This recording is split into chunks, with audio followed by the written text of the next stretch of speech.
Here we go, ladies and gentlemen. Got my YouTube sweatshirt on. They sent me this. So pretty neat. You know, it's just a basic sweatshirt.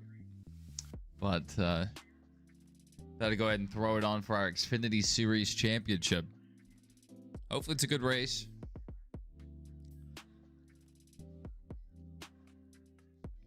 The entire Stage 3 will be commercial free today. Thanks to Xfinity for that. They've been such a good presenting sponsor.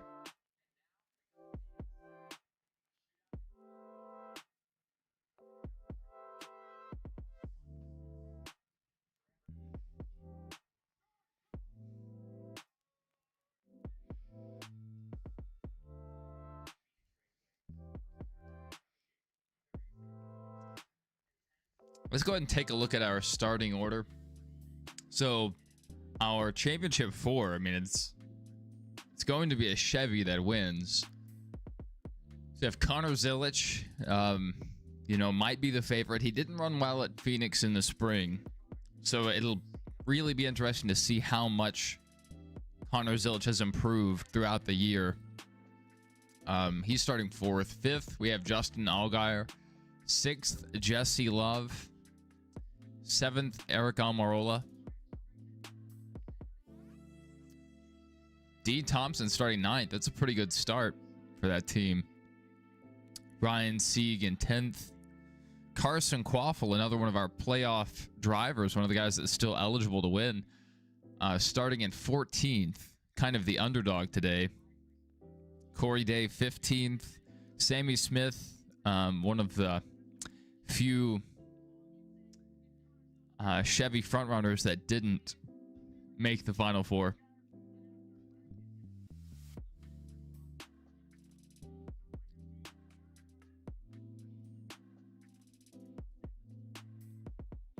Yeah, O'Reilly Auto Parts Series. It's like a mouthful. Yeah, I think Zilisch finished around 18th, maybe 16th, 18th, somewhere around there in the spring. So not a great run, but he has a lot more experience now, and he's won at several different types of tracks. So he might be more comfortable with the car now. The team may have a setup more to his liking. So I think he'll probably run better. Let's see how much he's improved. Allgaier is really good on the West Coast tracks for whatever reason. And, you know, he's done it before at Phoenix. So it could definitely happen again.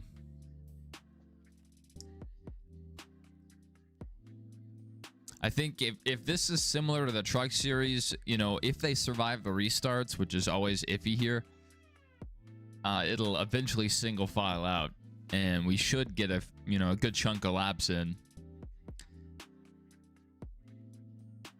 Thank you, Silver. Thank you. I'm right with you, Silver. It always takes me a few seasons to adjust to the new title sponsor. I was, used to calling it the Busch Series, and then I had to change it to calling it the Nationwide Series, and that took a while. And then, the Xfinity Series. They've been a good partner. And then, now we're going to the NASCAR O'Reilly Auto Parts Series. Like, it's just a little bit of a mouthful. I'm sure eventually we'll adjust.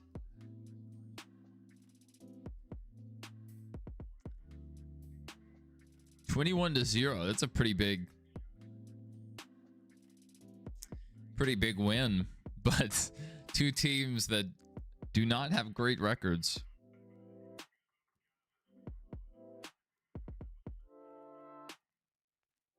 All right, Pop's on the radio talking to Jesse Love.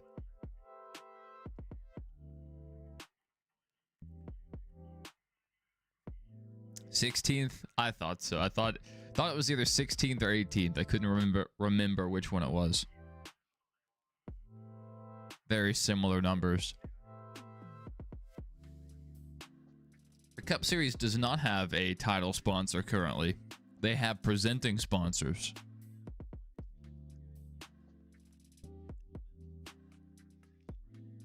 So it'll be like NASCAR Cup Series presented by Coca-Cola, Xfinity, Geico, whoever, you know. Yeah.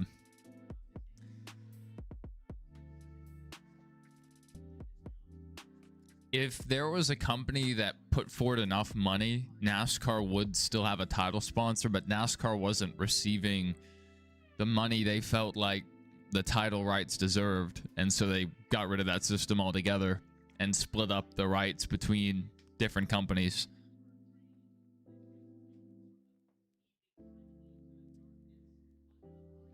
It was really cool to get Craftsman back this year for the trucks.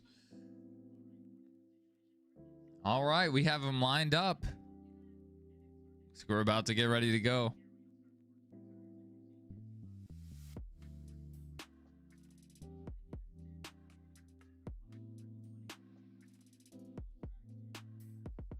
Let's see if they go 7 wide like yesterday. I doubt it. 7 was insane. That's why Corey Heim was able to get to the front yesterday.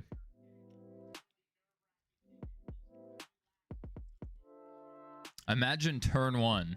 Someone misses a shift and it takes out Connor Zilich and Justin Allgaier.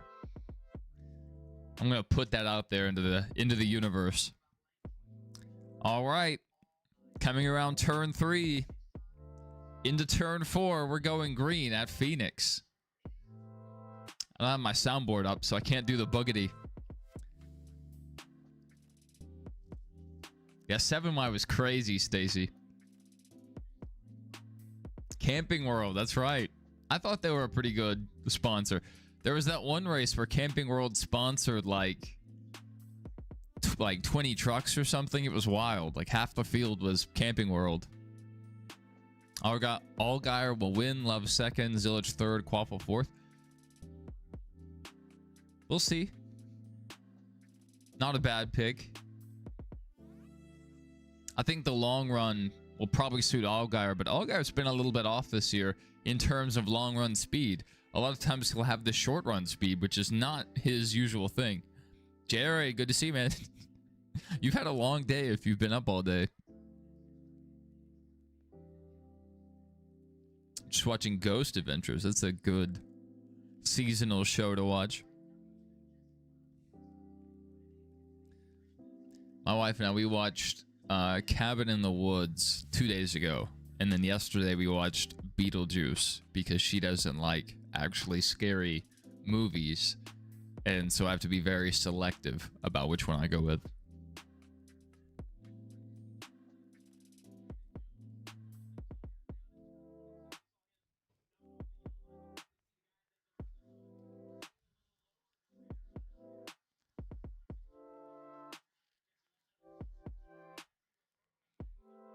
All right, Allgaier and Love side by side.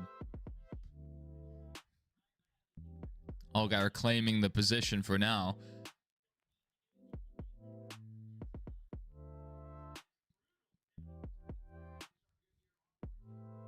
Non-stop day, I bet.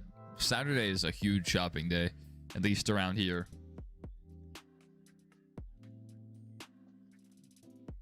That's crazy, Justin. Hey, sometimes it's just like that. Sometimes your team just sucks. And you have to just get through the season. And keep your head up. All right, Allgaier is closing in on Zilich. Dude, Almirola races like a jerk around these guys that are actually in the championship. Time and time again, he'll, door slam somebody, get into them.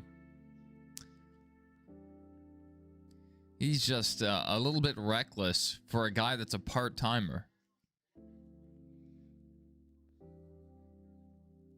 Imagine Almirola, a Toyota, takes out one of these Chevy teams. Not that it'll change who wins the title. Michael reminds us before we go to bed tonight, change our clocks back an hour. That's right.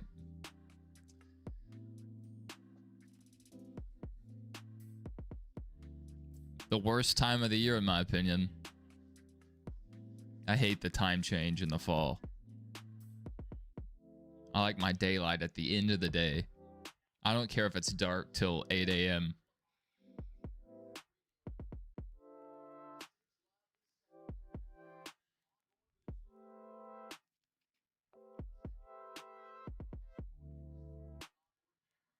You like getting more sleep?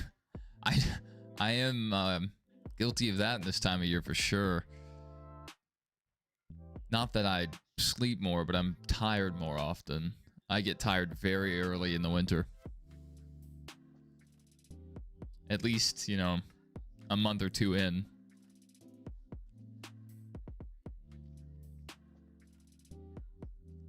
All right, Allgaier are making the pass on Zillage. So Allgaier are now in the championship winning position. Carson Quaffle back in 11th. Jesse Love 7th. Jesse Love kind of struggling right now, it looks like. Yeah, Xfinity's consistently pretty good.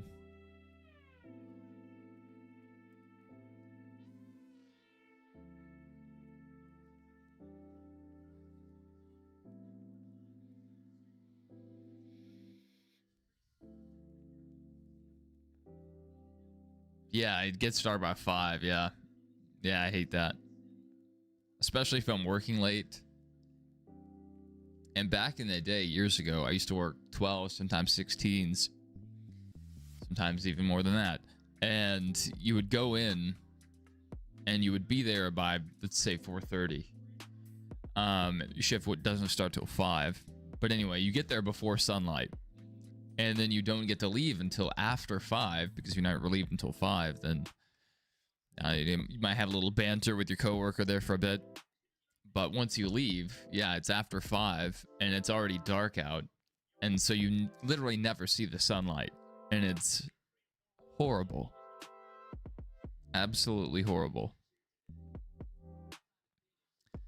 Definitely takes some adjusting to every year. I hate it. But that's the system they have us on now. How many career wins does Gray have?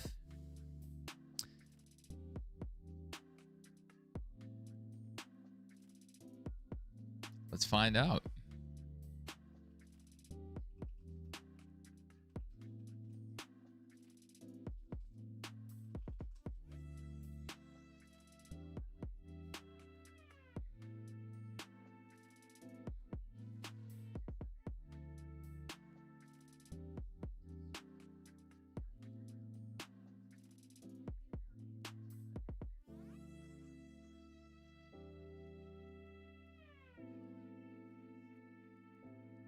You're gonna love the extra hour of sleep.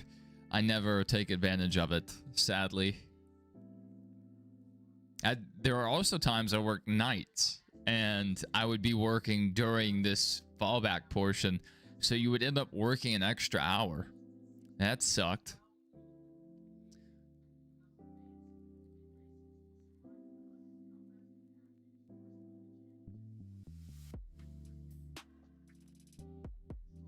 Aladesius. I'm not sure how to pronounce your name, but welcome.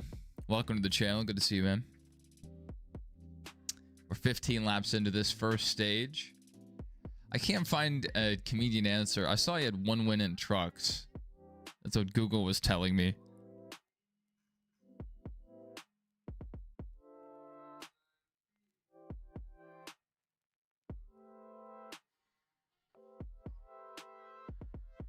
Or I'm seeing 1 win total across all 3 series, so I'm not sure. I'm sure if I dug into Racing Reference a bit more, I could find it, but the blinding white of the background was killing me. When are they going back to Nazareth? That's a great question.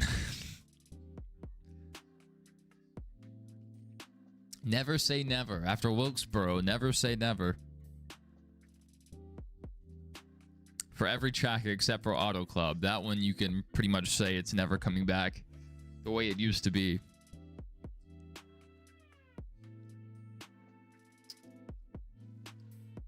Yeah, I think Unless Google hasn't updated that yet, that may be his only one. It said he only had one win across all 3 series.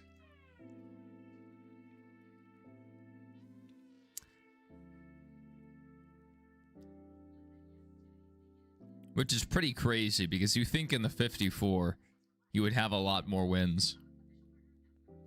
That's one of the premier Xfinity rides. You know, you have the JGR cars, and then you have the Junior Motorsports cars. They're pretty much locks to contend each week.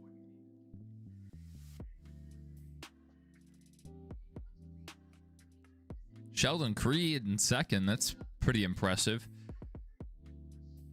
Right now, our playoff guys aren't really showing up. A lot of times in these championship races, it'll be first through fourth, or, you know, relatively close. But right now, we have 2 non-playoff drivers outrunning our playoff pack. Allgaier are a second and a half behind. Zillage, 2.2 seconds behind, so about a 7/10 gap between the two.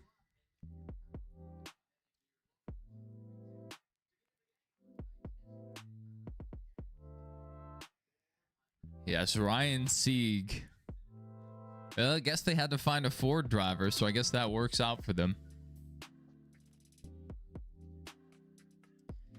Coming up, commercial-free final stage. That'll be crazy. Someone on Twitter said, what happens if we get a 3-hour red flag during the 3rd stage? Would they take a commercial break?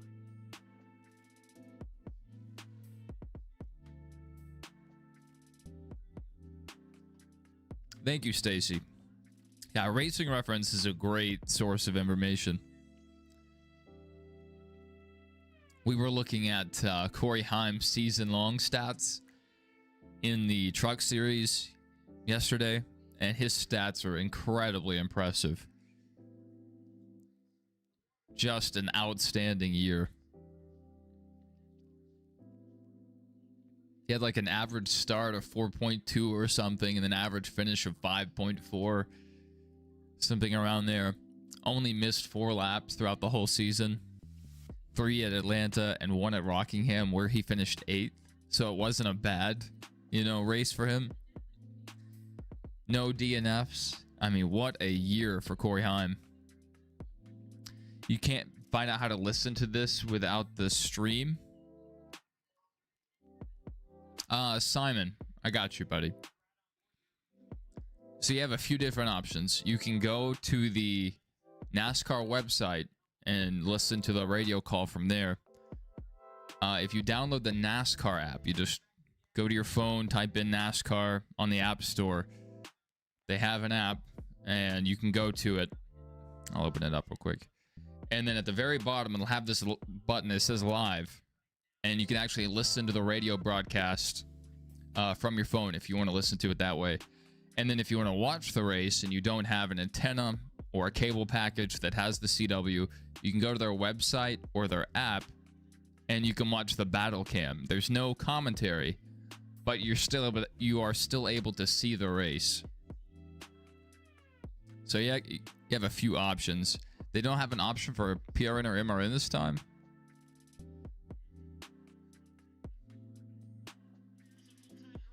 They have been confident all weekend long. It showed in practice yesterday. I might have to update your app or something.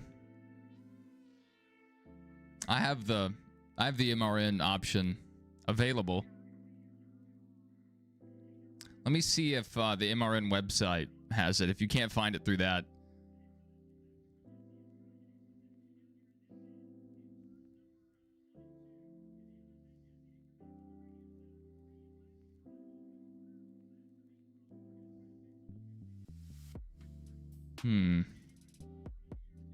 No, they have a list of their stations.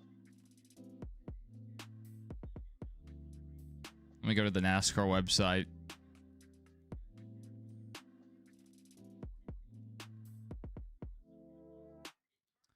No, I don't think the website has the option either, the mobile website. So that's probably the best option. If not, SiriusXM. Oh, you just had to uninstall and reinstall. Awesome. Good to know. Simon? Yeah, I know it sucks to miss a race, and I really enjoy the radio call myself. So I'm glad that was able to work out for you.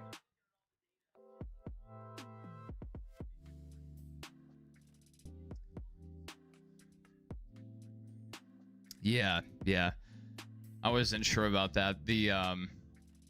I usually just use the NASCAR mobile app, but if I'm just listening to the radio call, I have Sirius XM, so I just listen to the NASCAR channel on there.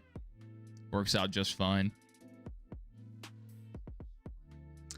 That's right. That's right. Hopefully he can pull it off. He's deserving. Good to see you for a bit, Simon. And hopefully, you know, the race turns out well for Zillage.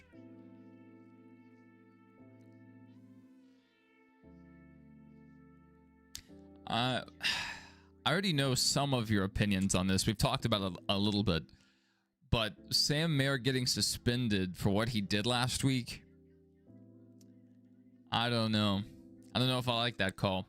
Martinsville is the best track for revenge. I just want to hear NASCAR's explanation for why they sat him. Was it just because he intentionally wrecked somebody? Because, okay, maybe. Or was it because it was after the checkered flag?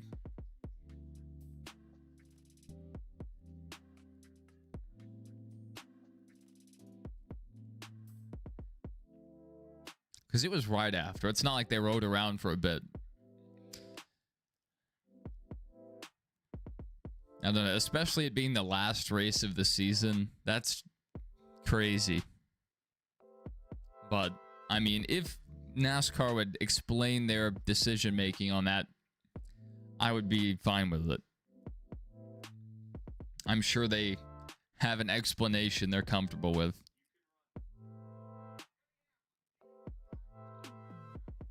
All right, 32 laps into stage one. Christian Riley says, looking at the full season points, Zillage is the only reasonable champion tonight. If he had full season points, he would have clinched the championship last week. That's right. Allgaier's close, but not. He wouldn't be mathematically eligible right now. I think he was, what, 88 back or something? So, yeah, like, he would not be eligible right now. And Zillage missed a race, so that's even more important, or more interesting. You just ate an entire Taco Mama burrito in 9 laps. Pretty impressive. 57 back? Okay. Right now, I guess, maybe. What position does he need to win? In this modern format, he needs to win the race or be the highest placing playoff driver. So whoever, if any of these 4 playoff guys, Allgaier, Zillage, Quaffle, or Love, if any of them win the race, they win the championship by default. And also on the line, Zillage and Carson Quaffle are tied for the Rookie of the Year standings right now. So whoever wins or finishes higher is also going to win Rookie of the Year, which is insane. How? This format makes no sense.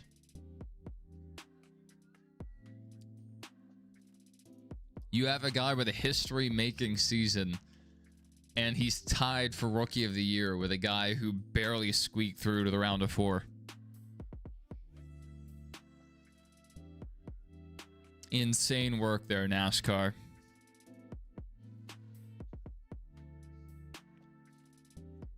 Yeah, it's pretty crazy, Justin. Somebody was asking about the Rookie of the Year battle the other night, and we looked it up, and yeah, I was shocked when I saw they were tied. I didn't know Rookie of the Year also reset with the normal points. I thought they may have still used their own system, but no, it's also a playoff format. Oh my goodness, the 27 is sparking on the track. We stay green for now. He obviously got into the outside wall hard. He makes it back to pit lane. Wow. He hit the wall a ton.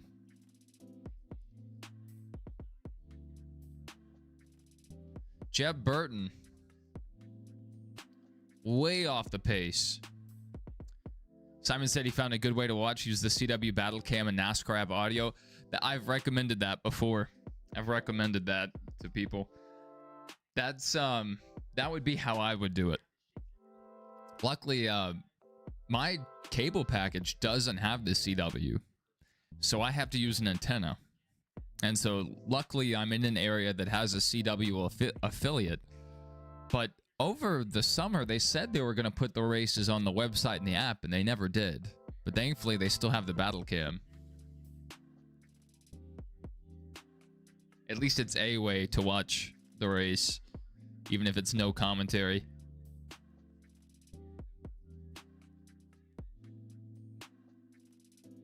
Yeah, Jeb's day, it may not be over, but he is definitely not going to win this race. So, sorry if you guys are a Jeb Burton fan.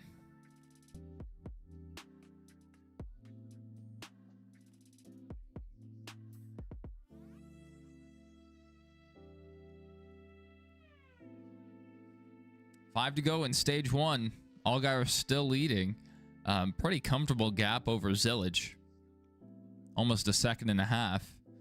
Quaffle's back 8.5 seconds, and Jesse Love in 12th, about 12.5 seconds back. So right now this is a two-car battle, Allgaier and Zillage, and right now Allgaier is the better between the two. There are streaming sites you can watch the race on. Yeah, if you want to go that route. I've done that before. I definitely have. I know the TV app, at least it used to have the CW. It might, I haven't used it in ages.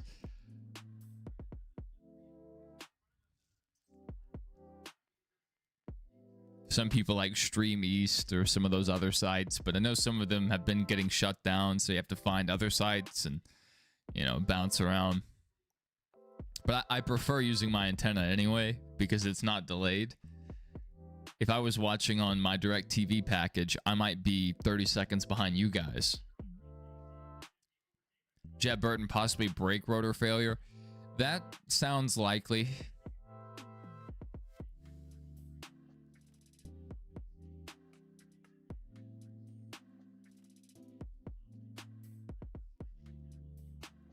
Jason. Pick up some Culvers. Very nice. Very nice. I love Culvers. Culvers, I get a triple butter burger with cheese. Some fries. Maybe a Dr. Pepper. And then a chocolate concrete with chocolate cake. Maybe some caramel and fudge mixed in. Yeah. That's good stuff. You have CW in your streaming service? If I had the full DirecTV package, I would, but I only have their sports package, and they do not carry CBS and by extension the CW.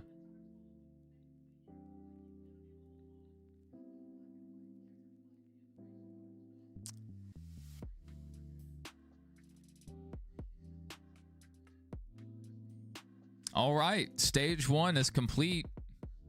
Taylor Gray taking stage one, Sheldon Creed second, third Justin Allgaier, fourth Connor Zillage, fifth Nick Sanchez, and just missing out on that top five, Carson Quafflin sixth, and then we have to go back to 12th, Jesse Love, our fourth playoff driver. So we're gonna, I guess, bring him down pit road, re-rack him, stack him, and go back at it.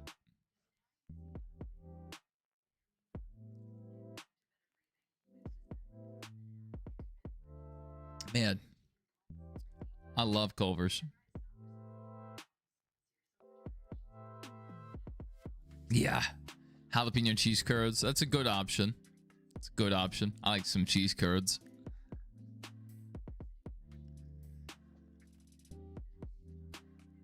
Are you talking about the Cameron Monaghan? You're talking about?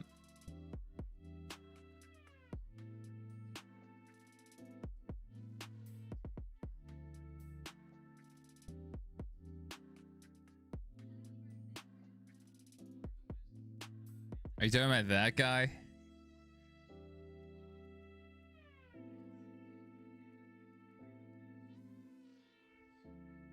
Yeah, we're talking about the same guy. Christian said Fox got it wrong last night. Britain Cruz did not have an axle brake. Cruz himself stated in Arco West Victory Lane that a broken transmission took him out last night. That's wild. On a restart, that's a wild time to have your transmission just explode. He was in the Tron movie for like 5 seconds.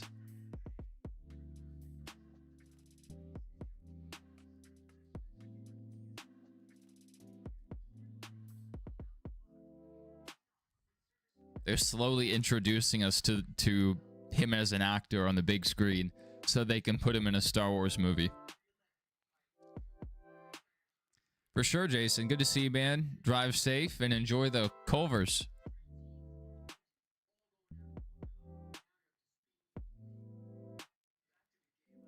I'm under commercial right now. Pretty clean stage one. You know, Jeb Burton murdered the wall, but other than that, we stayed relatively clean.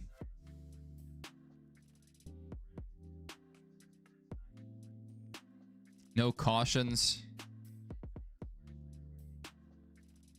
Which NASCAR could have thrown the caution flag there if they wanted to be overzealous, but they let it stay green.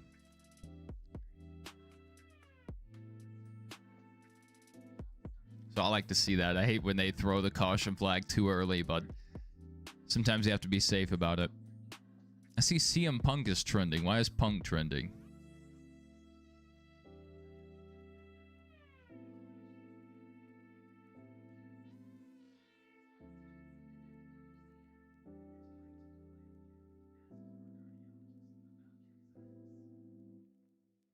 I still don't know. You heard a rumor this morning that Haas is dragging RSS with him to Chevy, and if that happens, AM Racing and AM Racing goes. That'll leave only the two Joey Gase Fords and Xfinity next year. That's crazy. Ford needs to do something there. They need to step in and, you know, maybe give Roush and Penske some more support so they can field some Xfinity entries, because right now it's basically the NASCAR Chevrolet series.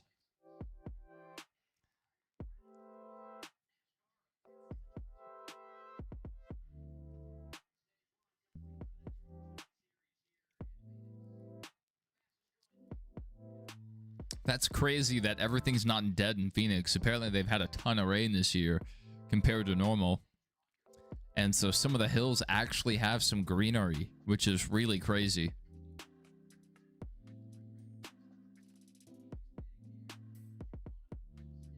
I've walked all around that track, hiked all around it, up that Rattlesnake Hill, they call it. Some beautiful walking and biking trails around the track.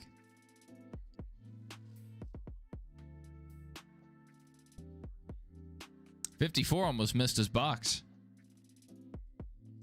Exactly. Yep, exactly, Patrick. Sad to see him go. I think Xfinity's done a fine job as the presenting sponsor.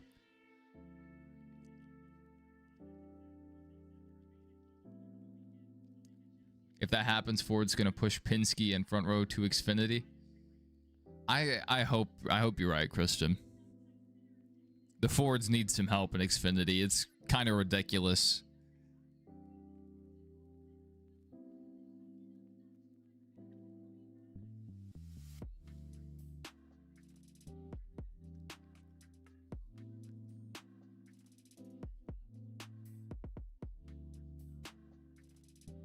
Oh my goodness. So Zilic jumping 2 spots. Allgaier dropping to 4th.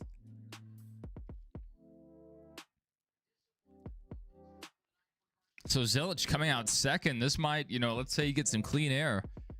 This could completely change the complexion of stage 2. So now we'll be, looking to see, can Allgaier run Zilic back down? Does he really have that much of a better car? Or maybe did Zilic adjust here? That could be huge. In this current format, one position can decide the championship. So every spot matters. That's crazy. So as they run, Taylor Gray coming out, staying your leader. Connor Zilic second. Sheldon Creed third.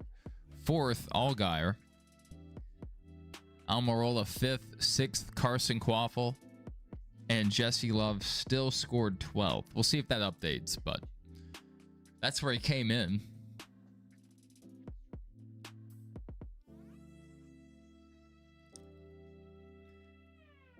Yeah.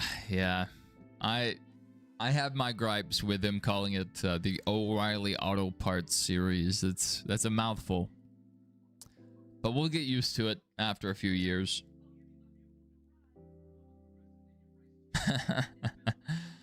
There's still some old people that call it the Grand National Series.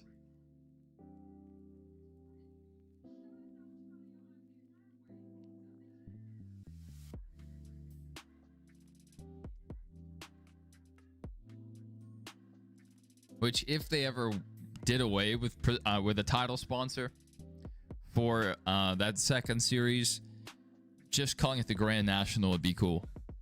So you have the Cup Series, the Grand National Series, and the Truck Series. That works.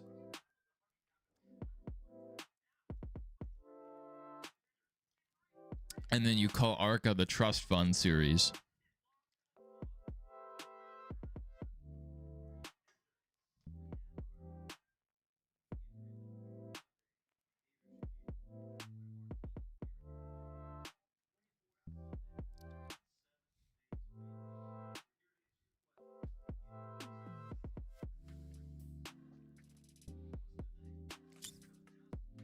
Yo, that Menard stuck with ARCA. Man, I still remember it being the ARCA Remax series.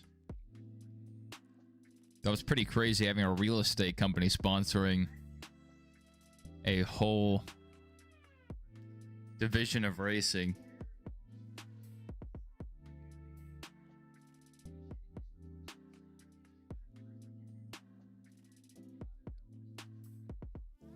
Let's see if we have any news floating around during this caution period.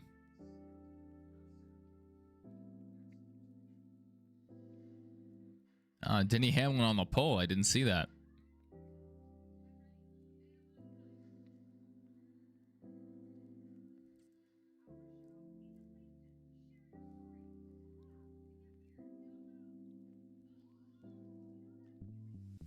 You guys remember this scheme? Let me pull it up real quick. This Aquafina scheme. That's crazy. We never saw more of this. What a beautiful car. I guess just because it's different. It was always cool seeing a different sponsor on the car. Aquafina, great water. I love it. But I mean, I'm not a water snob. I will say Dasani's not great, but everything else I'll suck down. Commercial-free final stage. So instead they just triple the commercials in the first two. Not really. That hasn't been a crazy amount. I mean, not crazier than normal. With any luck, Hamlin blows his engine. That's hilarious. That's what Chad said. Yeah. I mean, I wouldn't be opposed to that. Yeah, I'm wearing a 24 hat.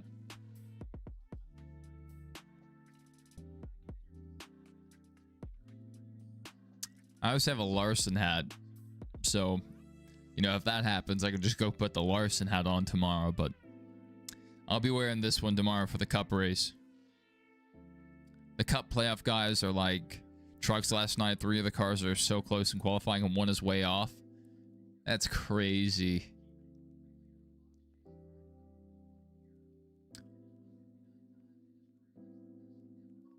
I need to see the running order.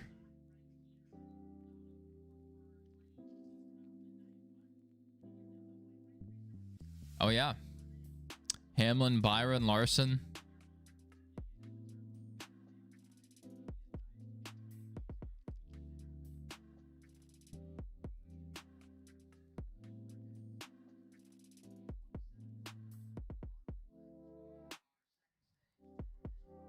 Briscoe there in 12th. Well, we're back. Green flag racing. Stage 2 has started. Zilich on the inside. Allgaier following him. He's going to kind of stay behind his teammate. Zilich to the lead. Allgaier looking to the inside for second. He's going to have to drive it in here pretty deep if he wants to stay alongside the 54. Oh, so Allgaier losing out on the second spot. Zilich pulling out to a little lead here. Taylor Gray still right behind him. Almirola is about to take out Allgaier, isn't he?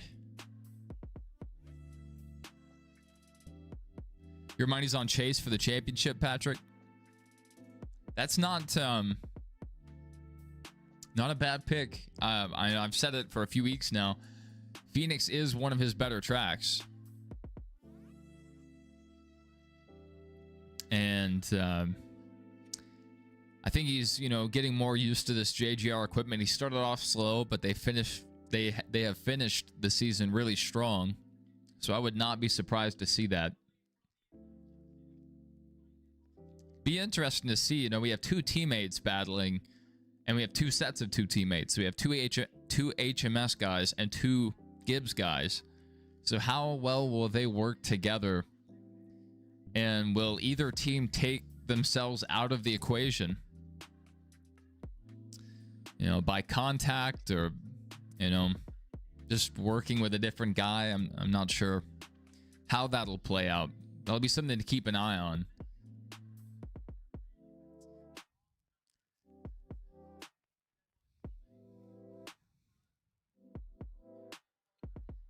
All right, Justin. Yeah, it's a rough time for their fan base. They need some love, Justin. They need some love.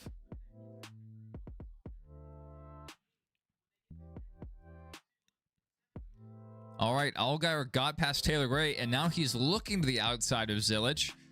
So now it's 1-2. Zilich first, second Allgaier. Taylor Gray's looking to the inside, but Allgaier's gravitated towards that top line.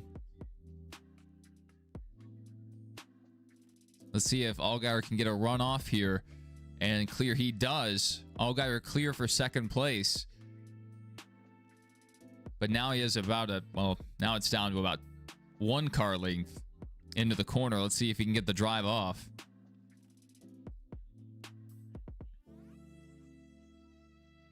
Yeah, Allgaier a couple car lengths back from Zilich now. Now down to 1. And now he's knocking on the back door. We have a 2-car race. They are everywhere. Christian said crazy thought but Sheldon Creed started with Chevy and trucks, Toyota and Xfinity, and Haas Ford. If he stays with Haas, his career takes him full circle back to Chevy. Yeah, some guys just move around like that. A lot of guys, they'll run one manufacturer. But some guys just end up working with every different company. The one that comes to mind is Kurt Busch. He was with everyone, right? Everyone, I guess, except for Pontiac in his time. Ford, I believe he ran Dodge, and then he went to a Chevy for a while, and then to a Toyota. So that's a pretty wild career.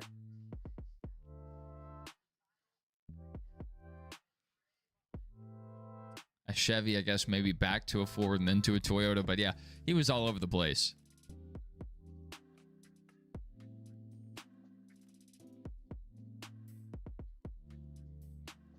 Now we need Kurt Busch to come back. I think he ran Dodge for Penske.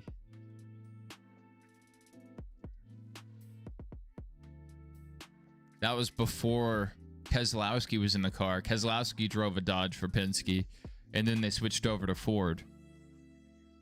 So I think that was his Dodge team. That's right. That's right. The Blue Deuce. Yeah. Yeah. I would love to see Kurt come back, but I don't want him to risk another head injury, because once you get one, you know, the next ones are easier and easier to get, which is what happened to Junior. He got a few head injuries, a few concussions, and then the next ones were easier and easier to get, and eventually he just stepped away. Yeah, well, I mean, Dodge technically not back yet, but Stellantis is their parent company. Because like Ram is, I don't know why they did it, but Ram is its own thing now, which is a little confusing because, you know, for our whole lives, it's been Dodge, Ram, Dodge, and now it's just Ram.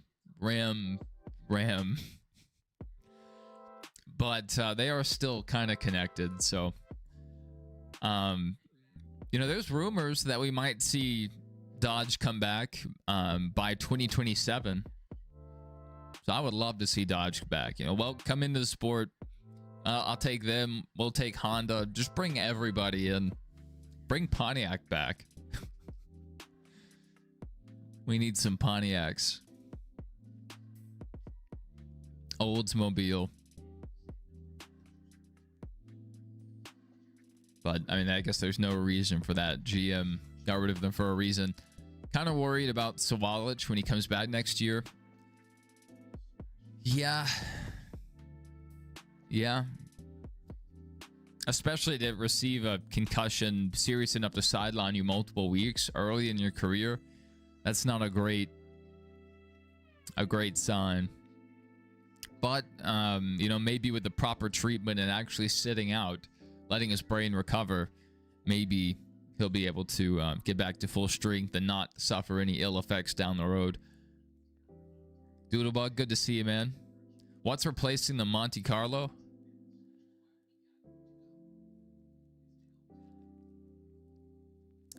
Right now, right now they don't have any replacement. Chevy, so the last sedan Chevy's making right now is the Malibu, and the Malibu's discontinued, so it's in limited production right now, so it's about to completely go away. So Chevy's not making any more cars. The only car-like vehicle they're making is the Corvette, and that's not really a standard sedan, not really a car. It's more of a performance, you know, enthusiast type vehicle.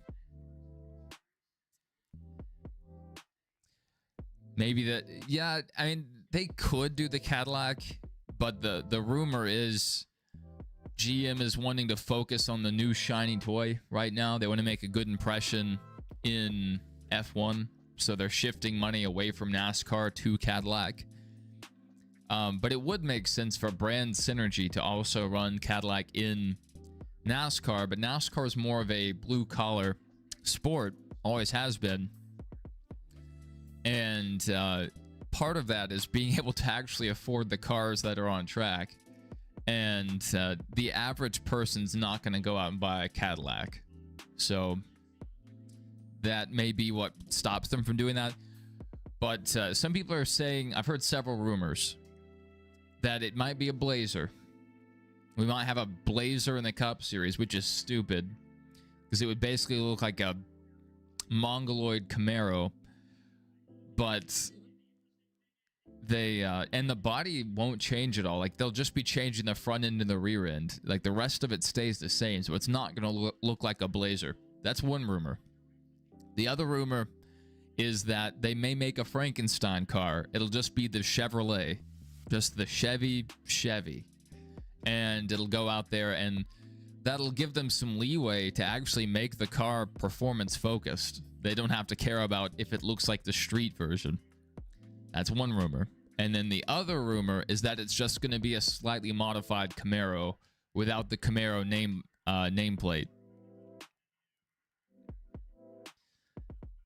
So it'll like still have the Camaro front end. It'll still have the Camaro looking rear end.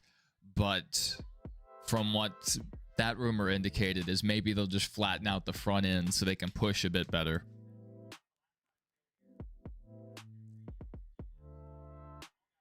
Yeah. Eric McClure took a ginormous hit at Dega. My buddy was working as a paramedic at the track. This was, I think, when he was driving in the Hefty car, the orange Hefty car. Took a hard hit, and McClure was just sitting there with the window net still up, and that's not really a good sign. So it takes some, maybe 30 seconds or so to get out there to the car. And then maybe another 15 to actually get out and go to the window. So he's been sitting there maybe around a minute, and he's walking up to the car. The window net's still up. So he reaches in there, he drops the window net, and he hears he's knocked out. Eric McClure was unconscious in the car, sitting on the apron. So just completely knocked out. So he took some very hard hits. Very hard. He worked the races at Talladega for, I don't know, 20, 25 years. So we've talked about a lot of these stories. He got to meet a ton of the drivers and stuff. When Pastrana wrecked at Talladega in the big one, he was in the ambulance with Pastrana taking him to the infield care center. He said they had a pretty cool little back and forth. 1-11. That's a rough year. Wayne Martin said Hill all the way. How is he running today?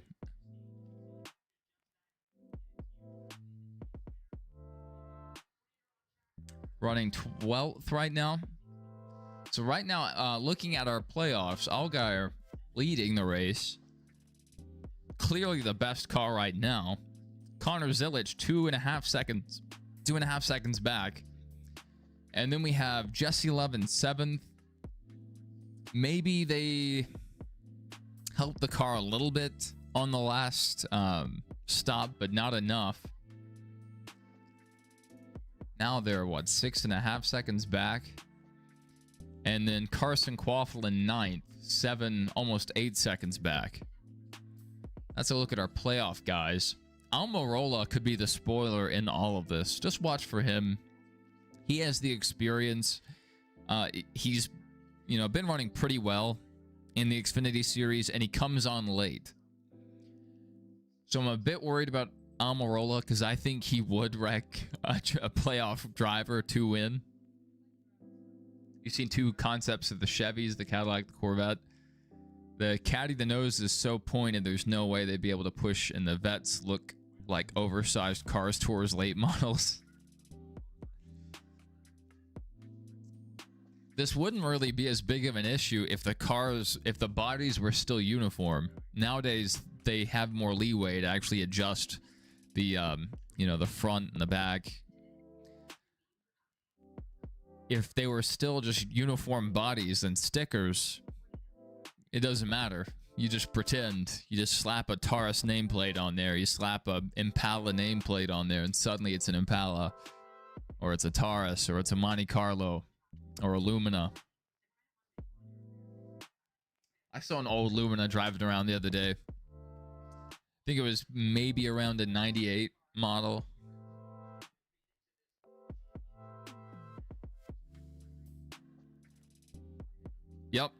Yep. That's exactly it. It was one of those dark green ones. Dark green Lumina.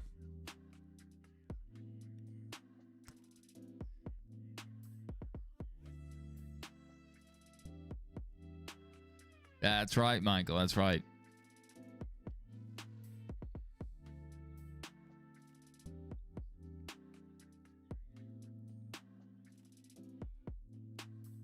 All right, 6 laps to go in stage 2. We're about to begin the commercial-free stage 3. Man, Junior on the pit box. He has 3 guys running for a title right now. 2 running competitively for a title.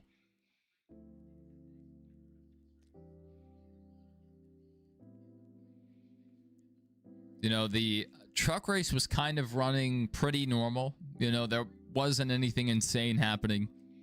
And then at the very end, it got crazy. So until we get to the last lap, you never know what will happen. Lanny, are you okay, buddy? This is live.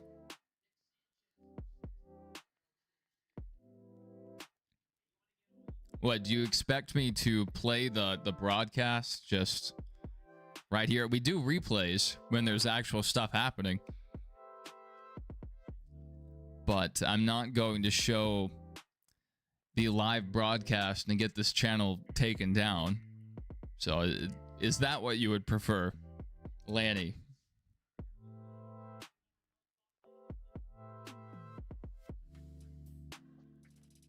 Do you think we pre-recorded this? Is that what you're saying, Lanny? Do you think this is not live? Christian said, did you hear next year's Cup guys will get to run 10 Xfinity races and 8 truck races? I did not hear that. That's pretty crazy. Well, I don't blame people. I don't blame people because YouTube is so lax with the copyright sometimes. On any given college football Saturday, you can just Google the football game you want to watch and it's there. But almost every time it's some Indian channel that's going to get taken down tomorrow. So, you know, it's hard to compete against that.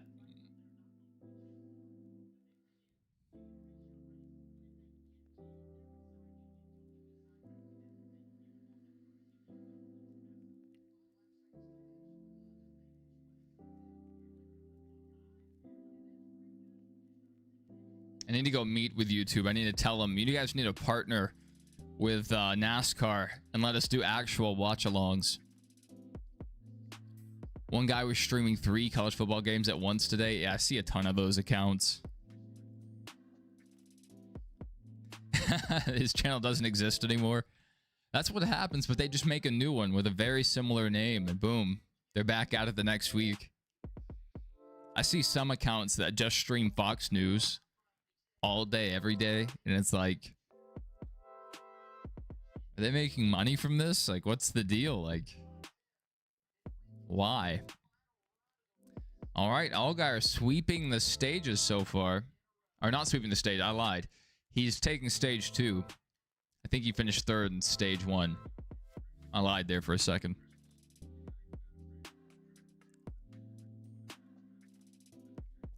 Christian said he doesn't understand NASCAR with the whole copyright on live races because all the races end up on YouTube eventually, whether from NASCAR or other YouTubers. Yeah, what do you get from live streaming Fox News? Yeah, I mean, a lot of people tune in. It always has thousands of viewers. But part of the reason, I guess, they are pretty strict with it is because these companies, CW, Fox, NBC, they're paying tens and hundreds of millions of dollars to broadcast, you know, the NASCAR season. And it's probably written in there that they can't have alternate ways to broadcast the race. It's a shame the TV deal lasts so long. Why Fox News? Because of older people. Old people love Fox News. Not all old people, but I would say most of them.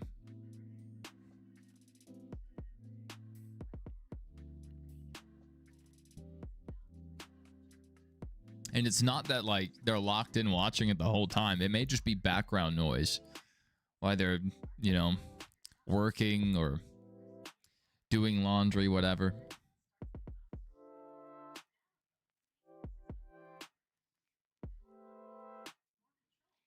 Back when Fox and CNN covered actual news instead of just politics all the time, it was actually pretty watchable. But now it's out of hand. You tune in and it's just constantly political talk. Constantly Trump this, Schumer that, Pelosi this.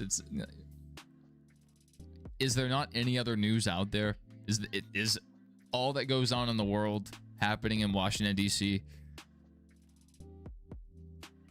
Pretty annoying to me.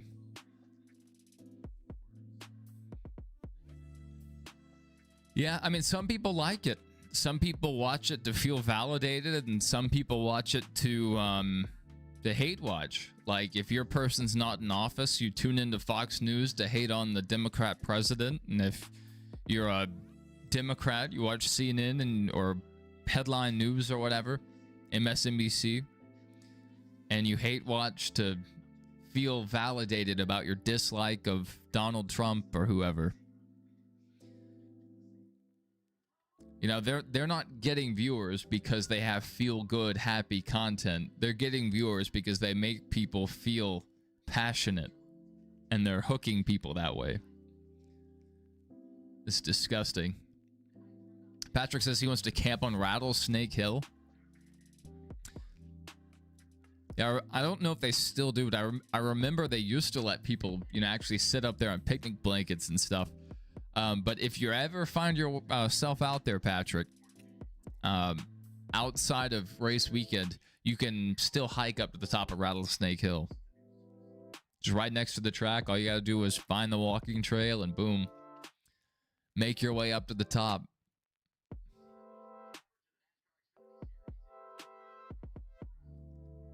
Some lady, so I was walking through these hiking trails, and on my way out, a lady stopped me on the road, like right towards the entrance to the track, and she like waved me down. Thought maybe she was having car trouble or, you know, had an issue. And so I pulled over, rolled my window down. She comes up to my window and she points off at a distant hill, and they're showing hills on the broadcast right now, to this one that was really pointed, and it was out in the distance, and there was this bright, really bright light. It looked like someone was welding, you know, that kind of bright where it hurts your eyes, on top of the hill. Very small pinpoint thing of light coming towards us. And she said, "You see that? It's aliens." She said, "Anyone that goes up to the top of that mountain never comes back." And I was like, okay. Like, it sounded like she wanted me to go and find the aliens with her or something. And I was just like, yeah, have fun with that.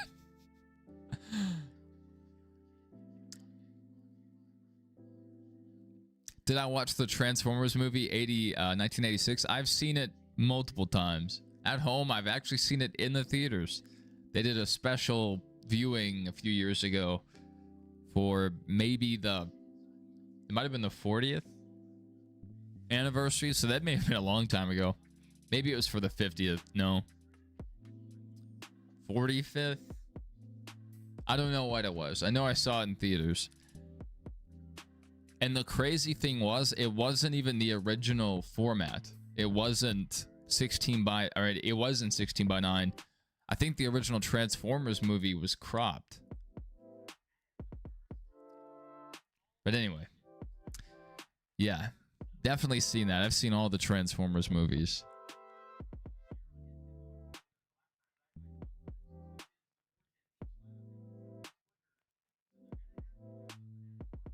You got your tickets for Circuit of the Americas next year? Might try the Bristol Night Race. I've been to both of those, yeah. You know, Circuit of the Americas is fine. I went back when it was the old layout. It was all right, but I prefer ovals by far. Well, you know, at least for at-track viewing. I love going to the Bristol Night Race because there's hardly a bad seat in the whole place. Like, if you sit lower, you still have a decent view, but if you sit up high, you can see the whole track. And it is just information overload, seeing 40 cars on track, just making laps. It's insane. Jared says the 2007 Transformers is the best. Let's see. Love winning the race off pit road. Allgaier falling back a position.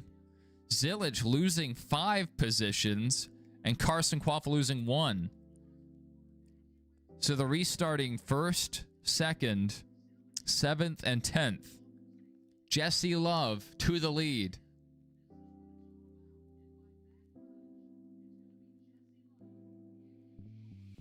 That's insane. That's a pretty bold opinion. I mean, I know a lot of people like 07.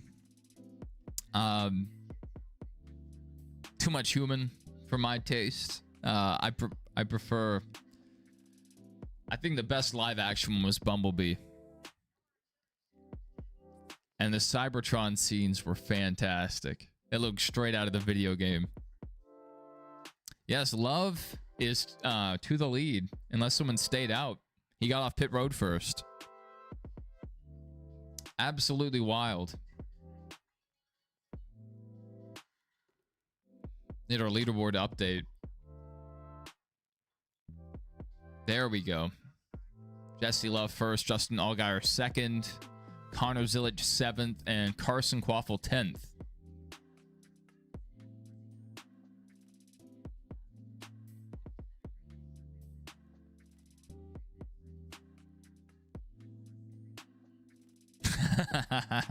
Justin's happy about that. I have to keep sitting up so I can show off my YouTube logo. It's embroidered on. Very, very nice. Time to crash, half the field. Truck Series 2.0 incoming. It could happen at any moment. And, you know, it's more likely to happen on the restarts. But, you know, one slow lap car in the wrong place at the wrong time could cause a big one. Another, you know, brake rotor failure or a tire failure. Anything could go wrong until we see that white flag. Nothing is certain. Oklahoma won.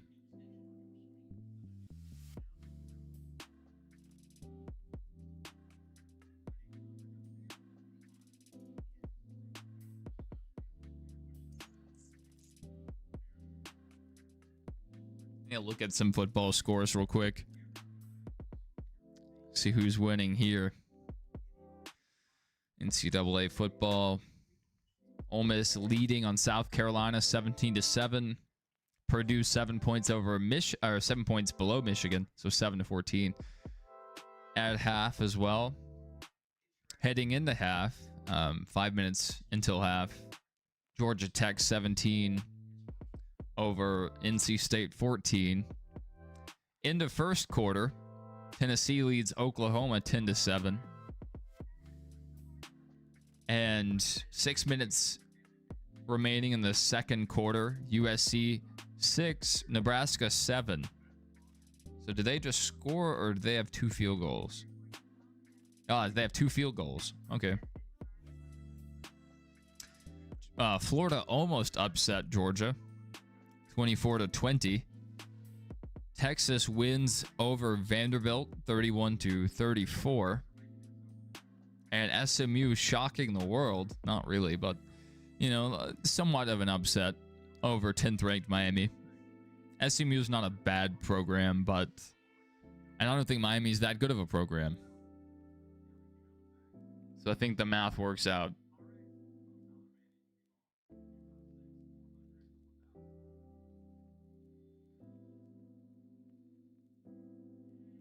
You're sad Vandy lost. Honestly, I mean, he could stay and try to make that program a championship contender, but he definitely could leave and maybe win a championship. And Tennessee, their quarterback's not terrible, but he's definitely a giant step down from last year. Patrick said, I'm guessing go Buckeyes. Oh, man. I'm not a big Buckeye guy. not a big fan of the Buckeyes. I don't have anything against them, but not a huge fan. Yes, Vanderbilt might be the best team in college football history. All right, coming to the restart. Allgaier on the inside. Jesse Love on the outside. Jared says go Michigan. So, oh my goodness, we have some rivals here.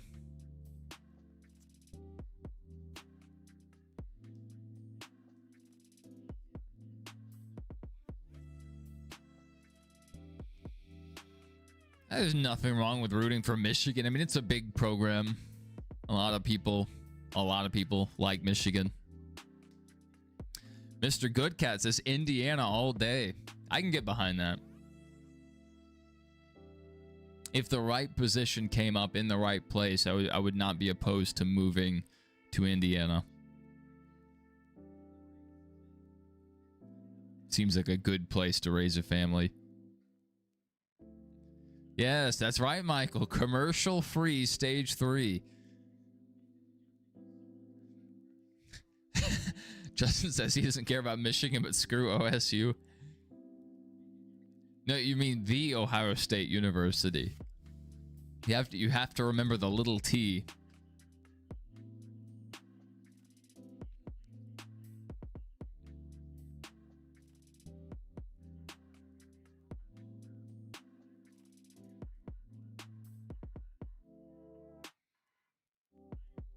Do you guys remember the moment you found out there was a Miami in the state of Ohio?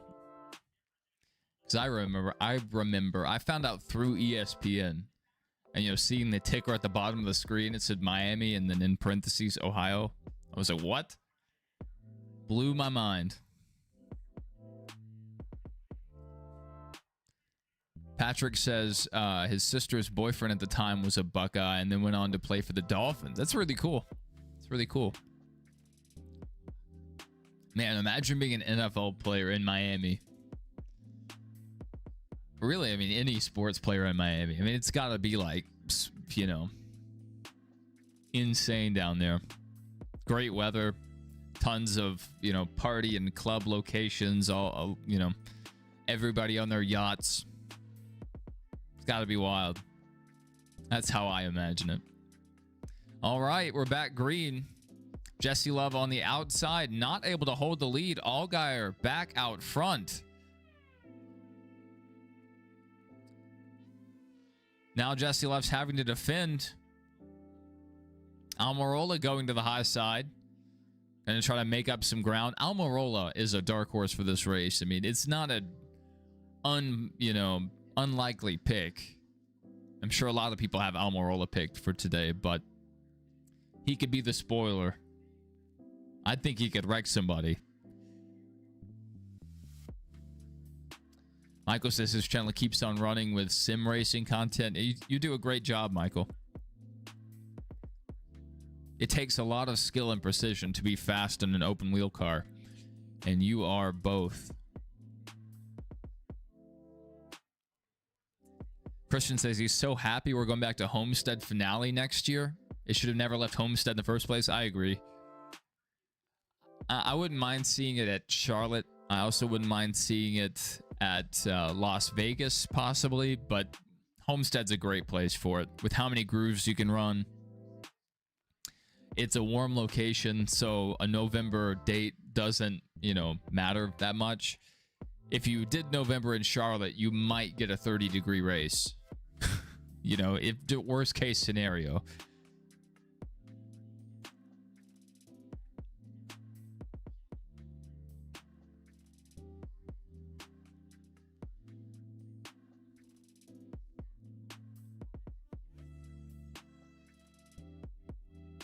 Disagree. I pretty much agree with him. I could see it going somewhere else, but yeah.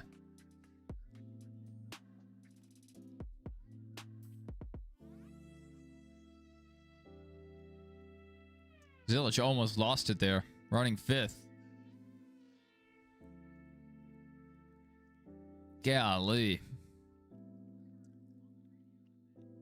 Justin said we should race at New Hampshire for the finale. That's exactly how I feel about Phoenix. Some people really like New Hampshire. They really do, and they'll defend it till their deathbed, but I've never really cared for it. It's not like a terrible track, but it has produced some of the most boring NASCAR races.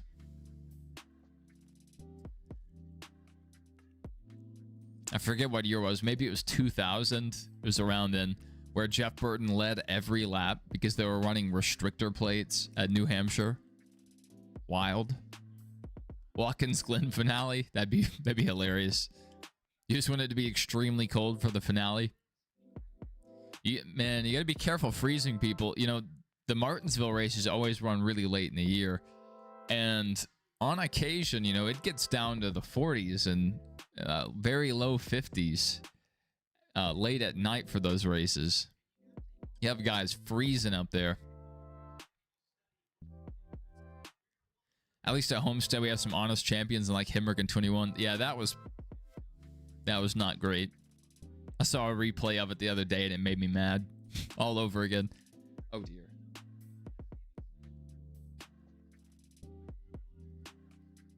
Guys, I'll be right back.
I left and there was a caution.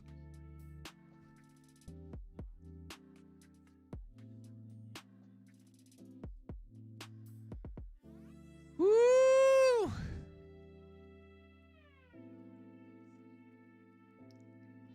All right, Leland Honeyman. Spun off the nose of what, Daniel Dye. Oh my goodness. This is going to stack things up.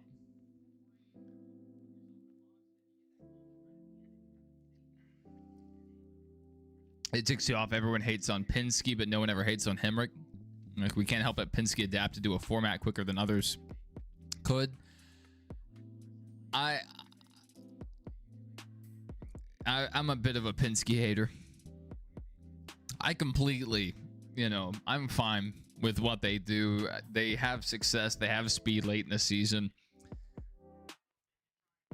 I like Ryan Blaney. I have some of his diecast. Austin Cindric's a likable enough guy. Joe Logano, outside the car, is a very likable guy. He won NASCAR's like driver appearance thing this year. He made the most appearances. So he's a great ambassador for the sport. On the track, I don't really care for Logano. And him winning the championship with a 14th place average finish ticked me off so much. It should never happen. And I guess it may be a case of hate the game, I do hate the game. Michael says he doesn't want to freeze people at the track for the finale. Yeah, it's not the best fan experience. When you go to a Buffalo Bills football game, you expect to be frozen. When you go to a game at Lambeau Field, you expect to be frozen. NASCAR and racing in general isn't really a cold weather, you know, kind of deal. And that, you know, that excludes some short tracks that run throughout the winter, but by and large, racing is better in the heat. A nice hot track.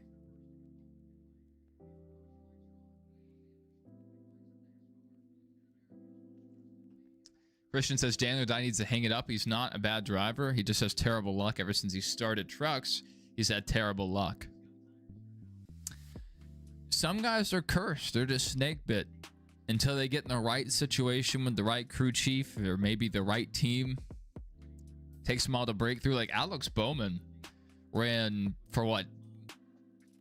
Several years. I'm not sure how many, but it was several years in backmarker teams before he ever even got the shot at Hendrick. Ross Chastain ran around as a backmarker for a long time.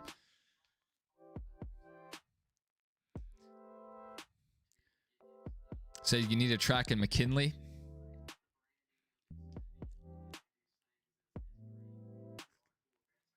I thought you said McKinley, or not McKinley, McKinney. I was like, I know where McKinney is.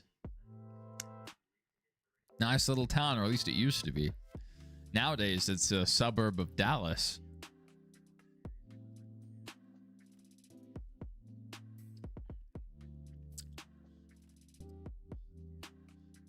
$84 to go.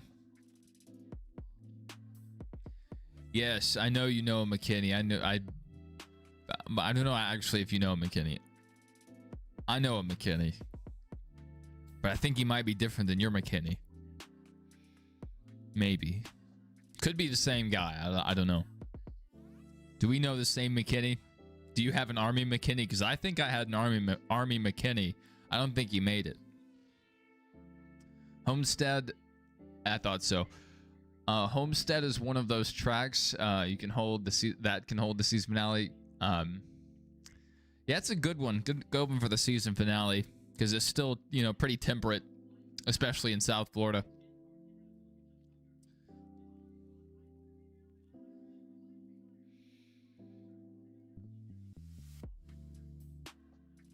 Maybe, I highly doubt it was your McKinney that I knew. Although I may have met your McKinney. Maybe. Yeah, I had one. I don't think they made it though. I don't remember them being around long.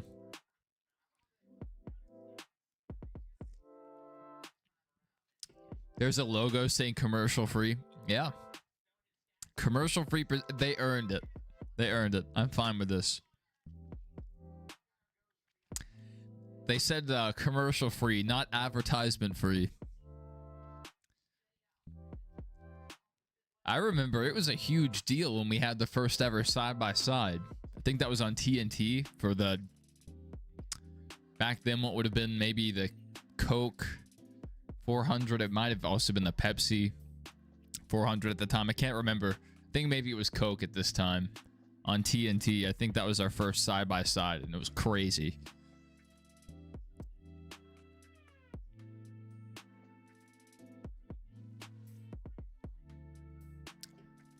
All right, Allgaier on the outside.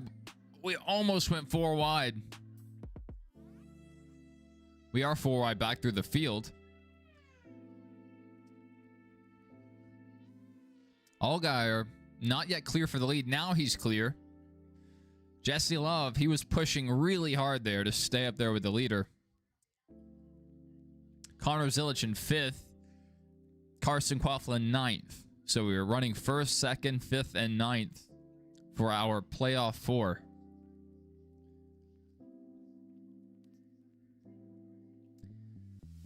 Be interesting to see if the handling changes on any of these cars as the track cools off.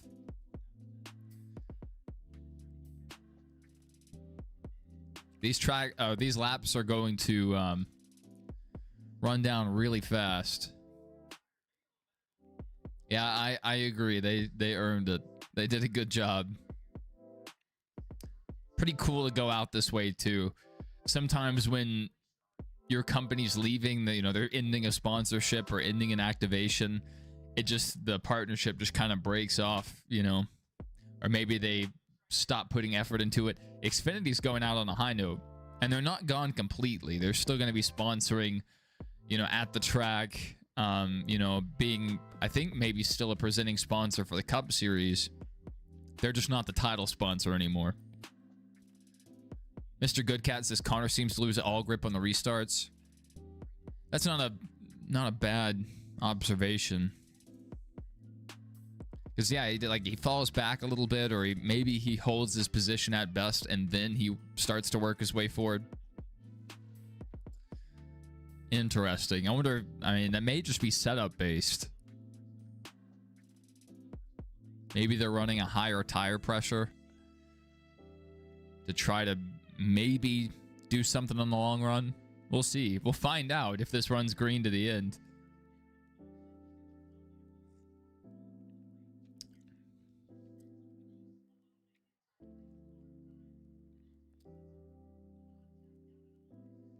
Oh.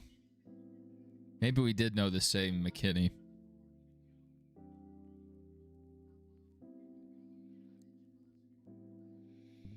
I remember his face. I just don't remember much about the guy. I don't have positive memories of this person, so I don't think I liked them very much. But then again, if I don't like your face, and most people I don't have a problem with, but there's like 1 out of every 10,000 people I meet, I just hate their face. Doesn't mean they're ugly. I just don't like looking at them. Gerald Miller says, doubt it goes green through the end. That's not a bad guess. You know, if we run late, these cars will start to run worse. There'll be a lot of fall off. There could be a tire failure, could be a part failure, or just a driver failure. Gerald Miller says at least 2 OTs. If it's anything like the truck race, you're spot on.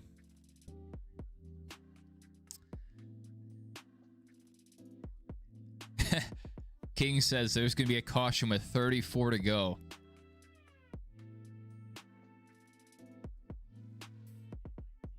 Reminded of old boy on Step Brothers, change your face. That's right. That's right, James. There was this guy. He wasn't in my platoon, so I didn't know him very well. And I would just see him every day. And just looking at him made me angry. And anything he would do just made me angry. I just hated this person. For no particular reason. I just didn't like their face. And then one day I was walking by him. I was actually in their platoon area. I was walking by and I heard him talking to some guy. And the conversation they were having was like, oh, that guy actually sounds really likable. Like, so I kind of had to step back like, okay, maybe I was the problem. He sounds like a pretty chill guy.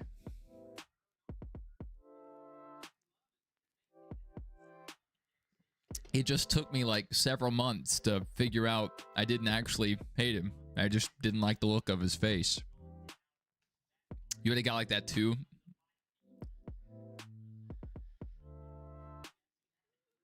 Did you end up not hating him?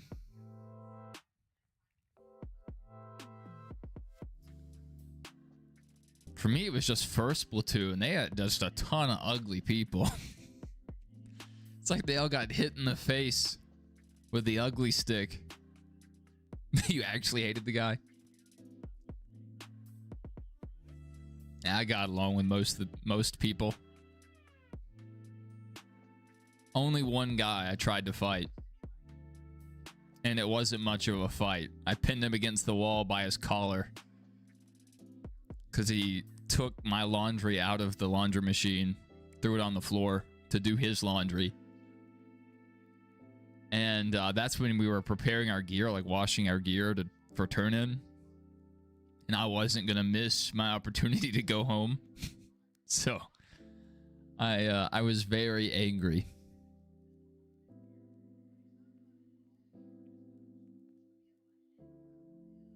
That guy's still stationed at Fort Campbell. So, I don't know. If I ever get bored, I'll just drive up there and beat him up. For old time's sake. Justin Bonsignore's first race at Phoenix, and he's running 14th. Isn't bad. His best Xfinity finish ever was 10th last week at Martinsville.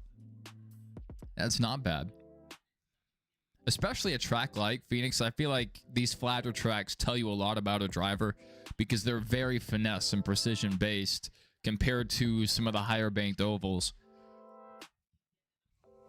So when you see a guy run well at like Phoenix, New Hampshire, Martinsville, I feel like it's very telling. It's like, okay, this guy might have the sauce.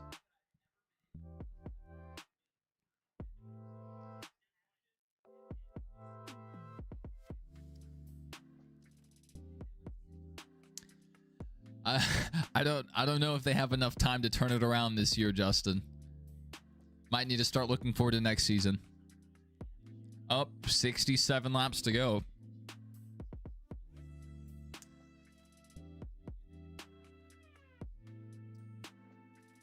Jesse Love's not letting Allgaier run away with this. Could Jesse Love's car be coming to life here on the longer run? Thank you, Gerald. I didn't do much of anything.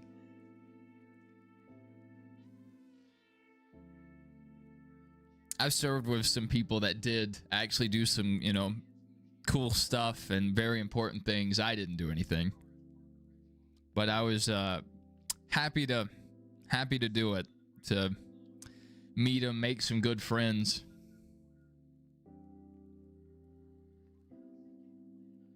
I miss that aspect. I miss the people. I don't miss being told to wake up at 4:30 to go stand in formation and then not actually do anything until 11 a.m. Don't miss that. You know, just a lot of waiting around.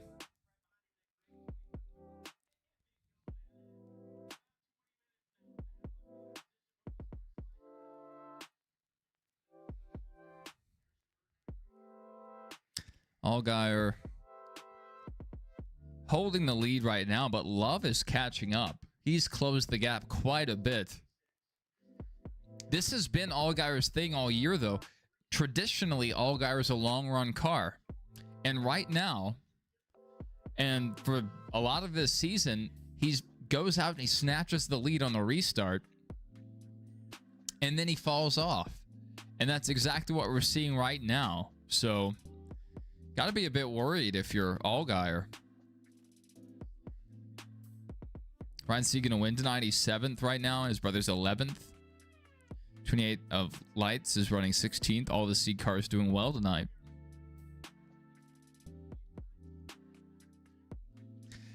Anytime Ryan Sieg has a good run, something goes wrong. Like, this is crazy. Jesse Love turning on the Jets. Kyle Sieg go win. We'll see. We'll see. You take a special set of circumstances. Yes, hurry up and wait. That's right.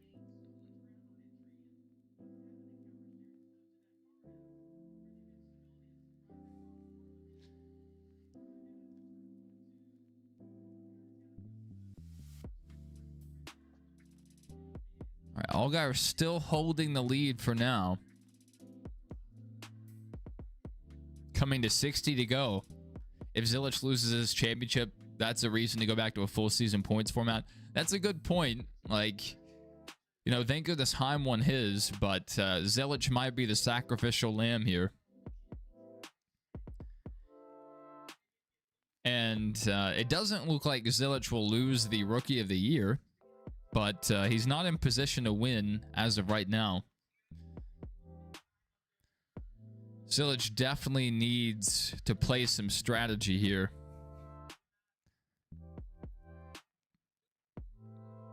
Maybe make a tire pressure adjustment late race, something.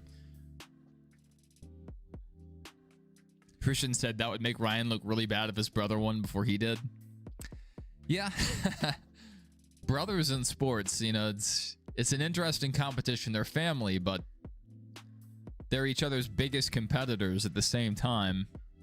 And there's always Eli and Peyton, Jim and John Harbaugh coaching.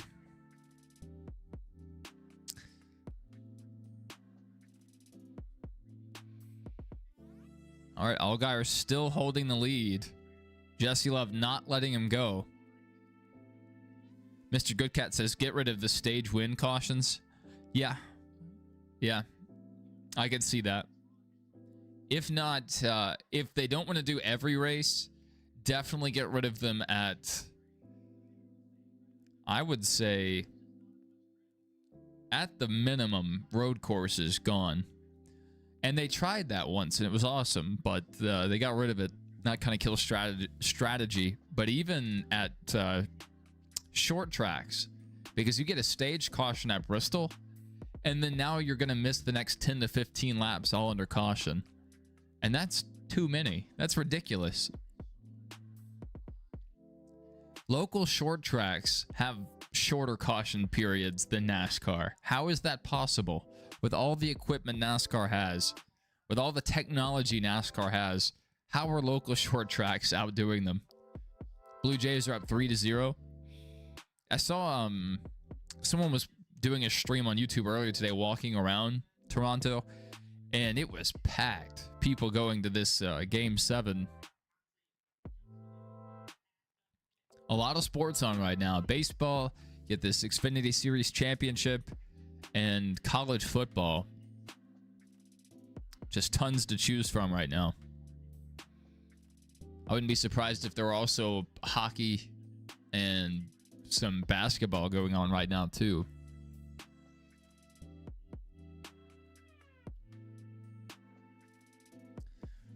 Road course SVG could win by 3 laps. Yeah. I wouldn't doubt it.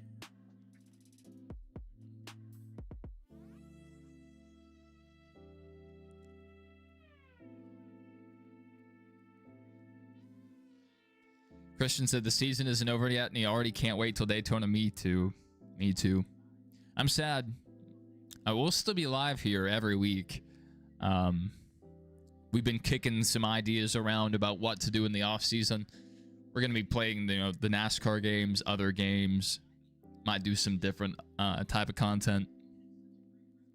And might do some old race watch alongs. So we'll just pick an old race, maybe put up a poll on the channel, see which one you guys would rather see, and see if YouTube has an issue with that. And if we don't get copyrighted, we might do it as a weekly thing.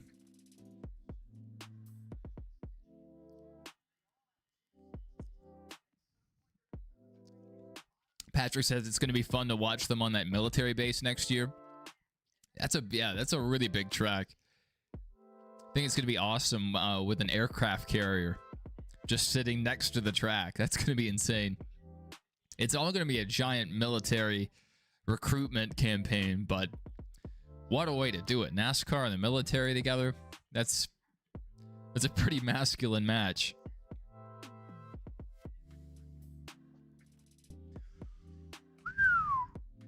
Love all over the back of Allgaier. Oh my goodness. Does anyone know what the fuel window is? Are they going to need to pit here is my question.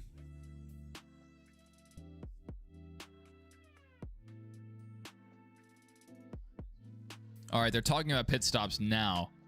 Yeah, okay, so it's a difficult decision here. Allgaier probably needs a little bit of an adjustment, maybe with tire pressure, maybe a little wedge change. Can't do too much on this short of a pit stop, but he fell off over the long run. So does Allgaier run longer here to try to shorten up his next run, or does he pit short to try to mitigate some of the loss of time? Because some of these people that are pitting short are going to gain a ton of time in the leaders. Yeah, it's the laps are winding down. 50 to go, Justin. Whoa! Oh my goodness. I'm going to let you guys see this for yourself. I'll wait a few seconds before talking about this. I told you. I just want to say, I called this. I knew this would happen. I saw it. I saw it through my third eye. Right through the Exalta logo. Ryan Sieg backed it into the fence, crushed the rear end of that car.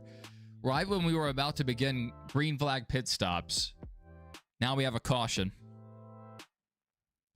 So that ends the strategy discussion that we were having. Just soundly, it's over.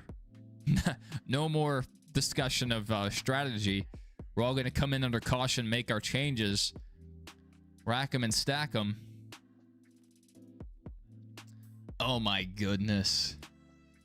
Christian Eckes into the back of the 41. Send him around.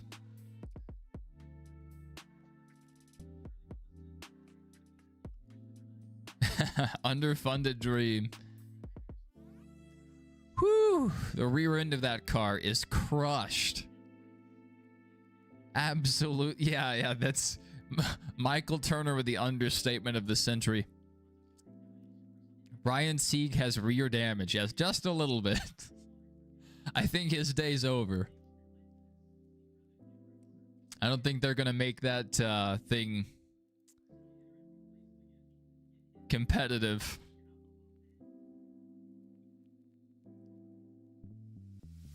Dark Side says, this is exactly what I wanted.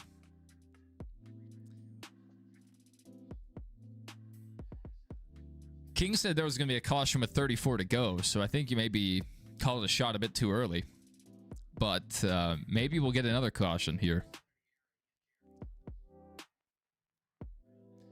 Yeah, I mean, you hardly ever see a car flatten out like that at a track like this. That's pretty wild. That it bent the back window in. That's crazy.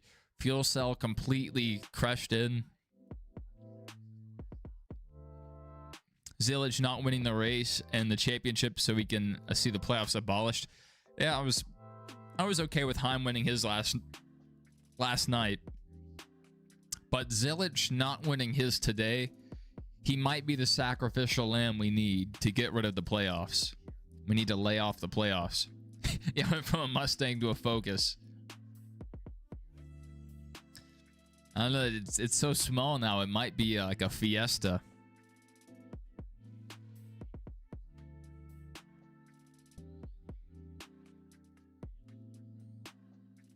All right.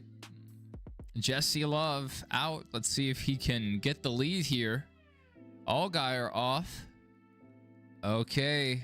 Where are we going to exit? Oh my goodness.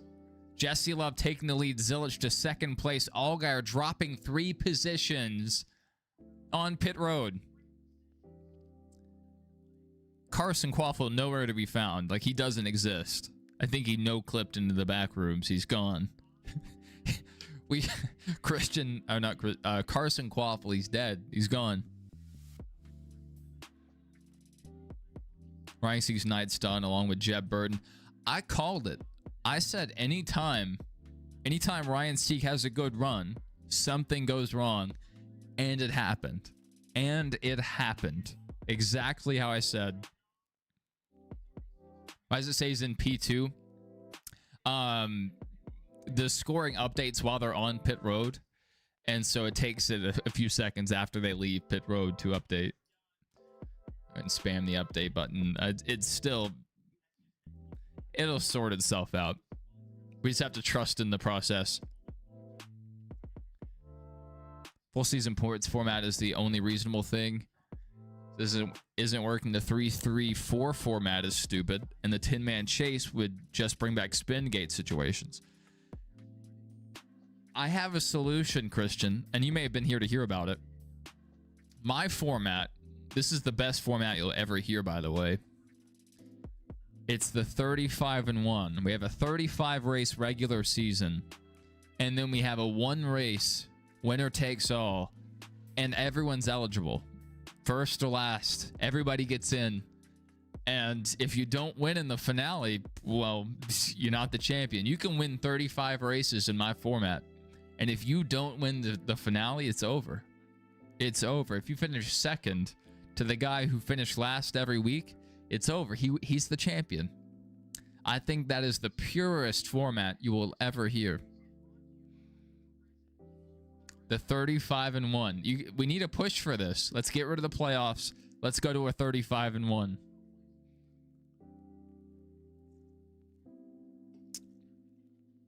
I put a lot of thought into this.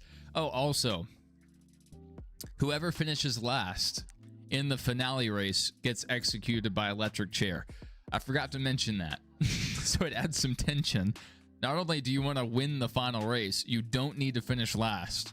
No mechanical failures, no early race wrecks, or you might get the chair. The 35-1. NASCAR wants excitement. They want ratings. All they have to do is pick up the phone. I'm here. Ride the lightning. That's right.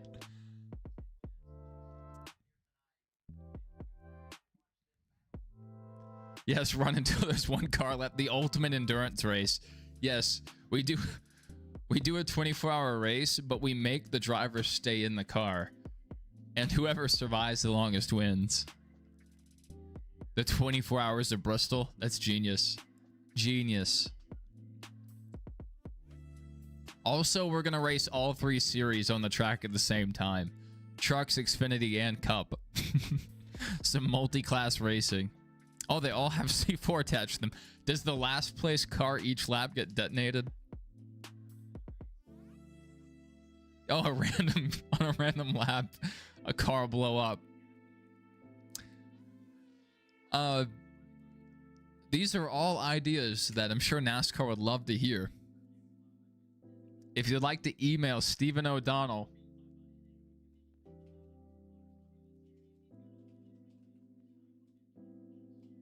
if you'd like to email him, I have his email address. It's sodonnell@nascar.com. You can email him, let him know we want to see cars blow up and people get stuck in electric chairs. Full season points? Nah, they can keep it. The 35-1.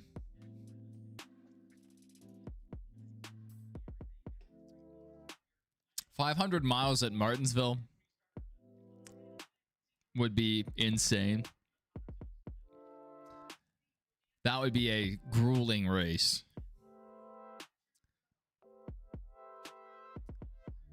Yeah, if IMSA can do it, we can do it too. I've thought about that, Ron. I've thought about that before. Having a multi-class clash. I think that would be pretty cool. Especially if they did like a longer race. They could still do a shorter one, but it'd be cool to see an endurance multi-class race.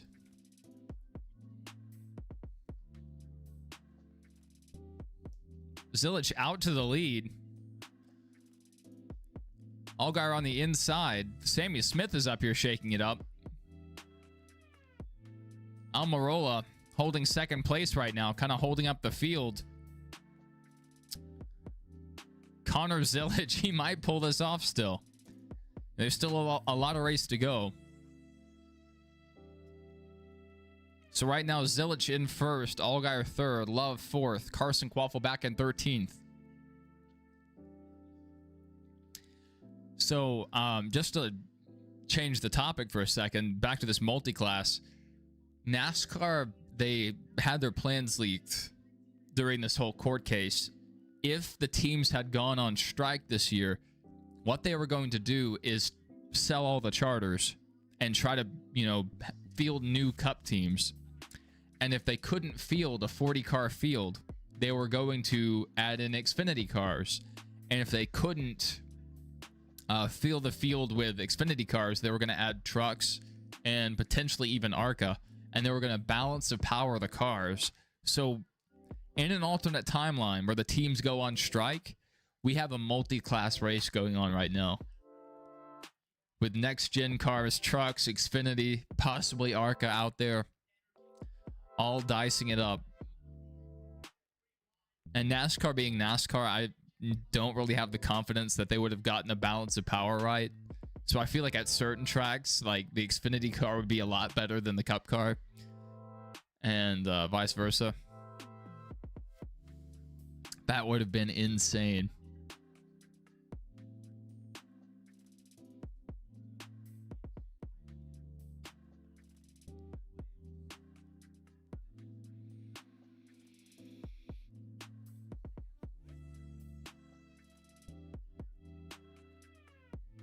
So Allgaier now back to fourth. Love up to third. Love making a move on the outside to try to get around Almirola. So Allgaier's car has just fallen off. It looks like as the night has rolled on.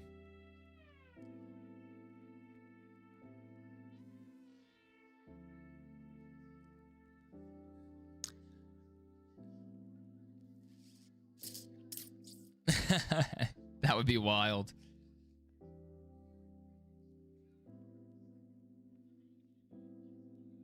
It would be especially wild because a lot of drivers would have stayed with their teams, and so we would have a field full of like no names, just random people, maybe old drivers coming out of retirement.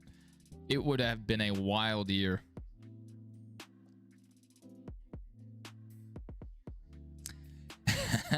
I can imagine that. I can.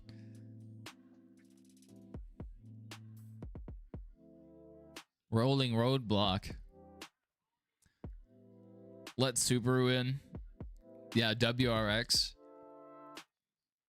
A WRX next gen would actually look pretty cool, but they would have to develop a, you know, their own V8 or balance of power a V4. You know, how do you balance of power a boxer engine against a V8? Maybe you could do that easier in the Xfinity series.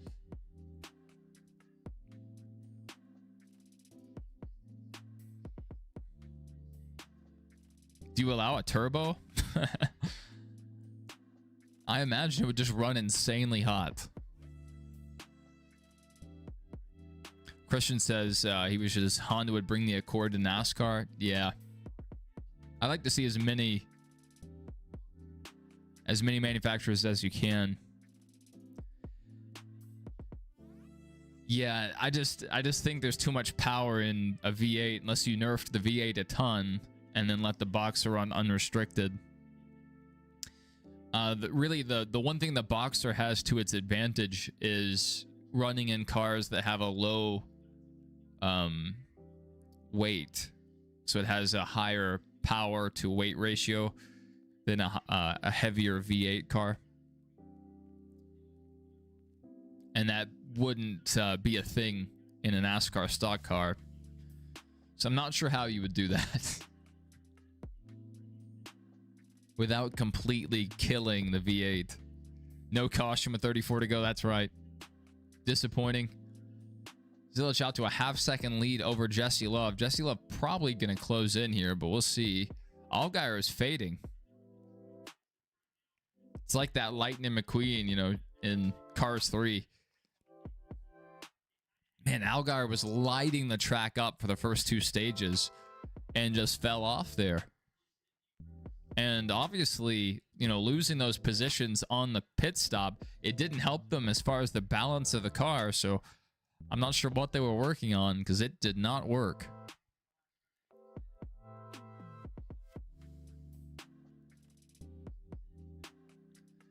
Love is slowly closing the gap.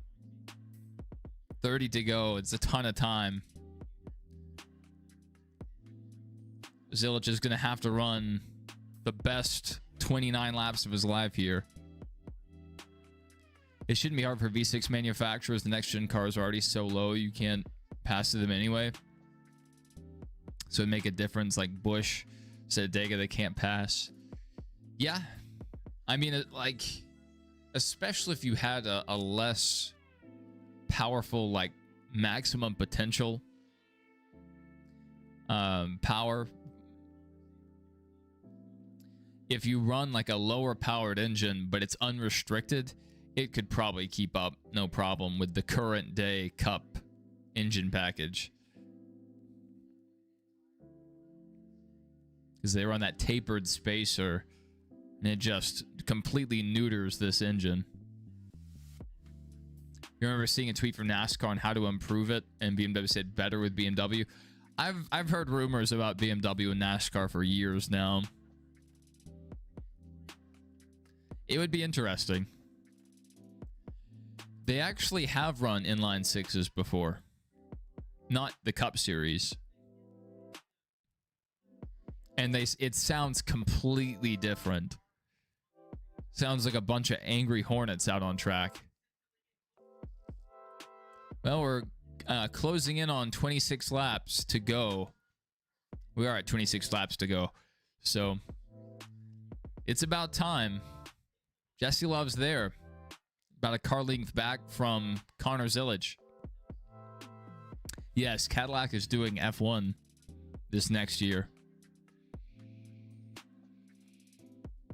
So the rumor is that General Motors is shifting support away from NASCAR towards Formula One for now. Disappointing. Very disappointing. But it's their new shiny toy, and I'm sure they want to make a good impression. Because it would be embarrassing to be the new American team, Cadillac, new manufacturer, and you come in and just stink it up.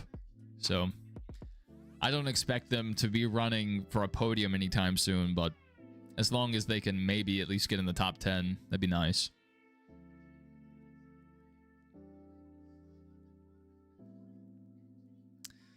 Jesse Love to the lead.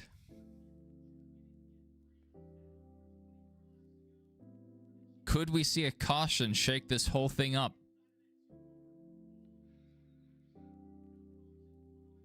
You're kidding. There's a fight?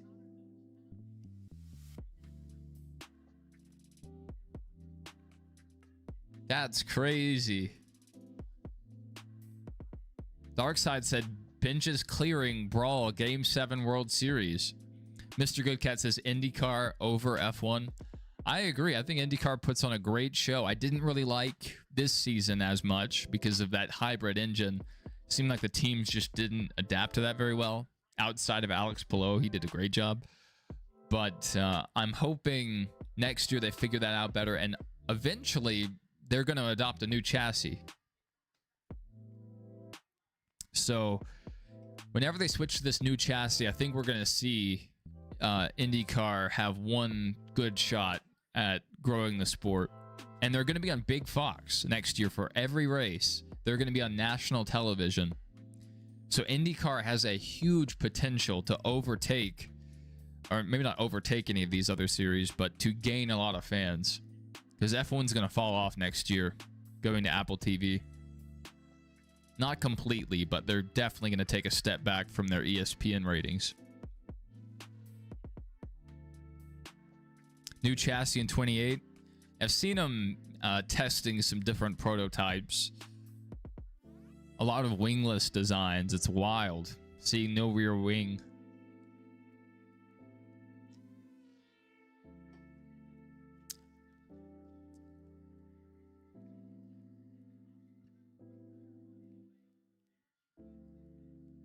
Oh, man. And then the bench is clear? That's crazy. Just over some trash talk? You must have said something pretty bad. God, his feelings are... Ford arguably going to be pulling some support from NASCAR with their new WEC and F1 program. Yeah, F1's the big shiny toy. I'm okay with WEC. WEC, you know, the World Endurance, that's really cool. I like that and IMSA. They put on some great racing. Oh, yeah. Palou's domination this last year was insane. And IndyCar, it's less on the engineering, you know. F1, if you're on the dominant team that year, you're expected to podium nearly every race. You know, that was Ferrari for a while. Then it was Mercedes. Now it's Red Bull and somewhat McLaren. McLaren just can't get out of their own way.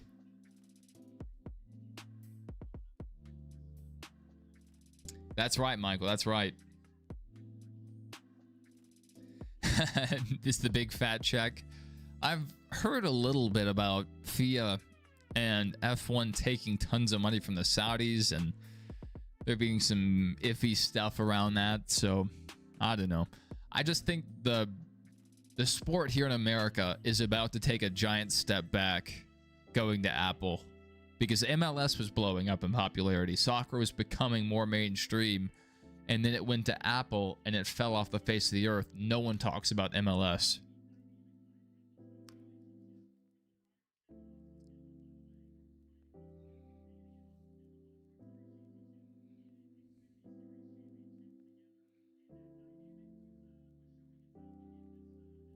So we're closing in on 15 to go. Love out to a 6/10 lead over his buddy Connor Zilic. Man, imagine being junior right now. You have 3 drivers in the final 4, the round of 4, and an RCR car smokes you.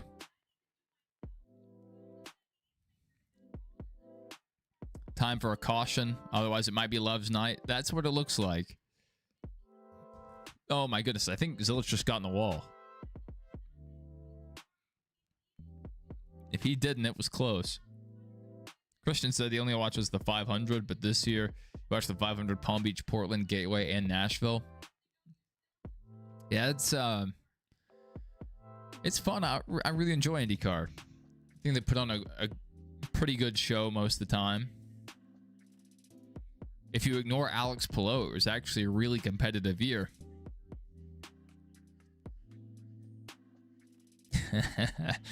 Just junior motorsports things.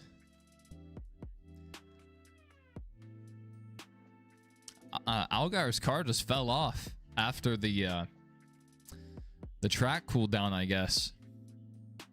Super disappointing.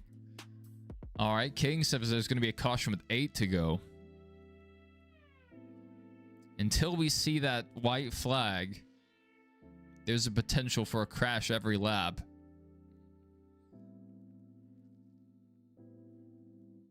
My race is cutting out now.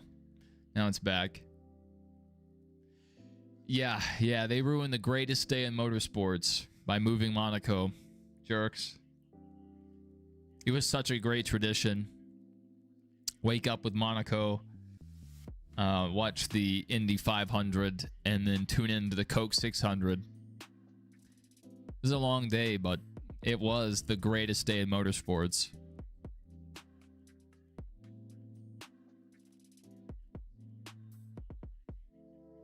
And there were other events too. I forget which ones.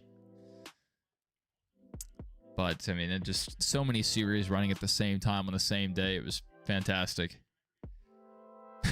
Woke up with a Monica. So did Bill Clinton. Zilic a full second back with 11 to go. It does not look like he's going to have the car to make a run there. I think it's going to take a caution for someone to get up there and pass Jesse Love.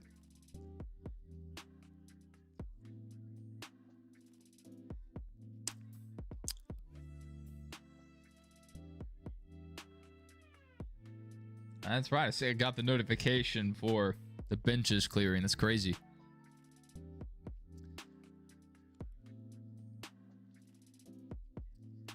Oh yeah, Almirola's pushing.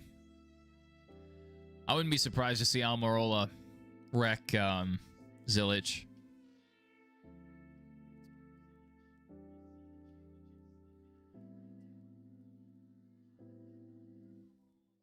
You're about 20 minutes from your fiance's house. I don't think you're gonna make it, Jason. Golly, you're driving a long way.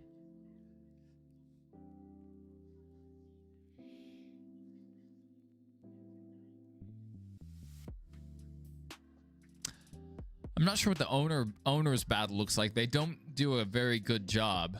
They do not do a very good job of promoting the owner's points.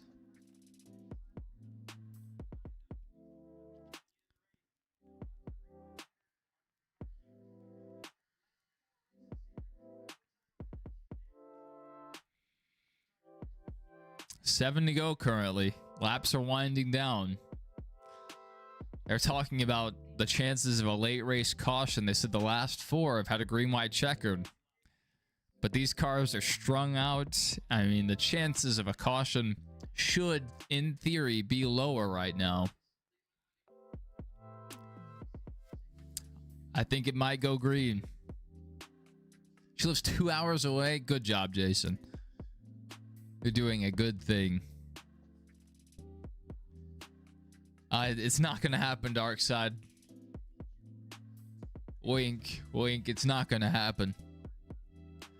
What are they on? They are on E85. Not actually sure.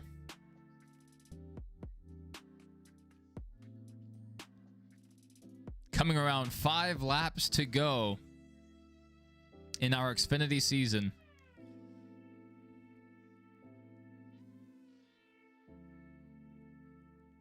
Yeah, 2 hours. You're doing a great job.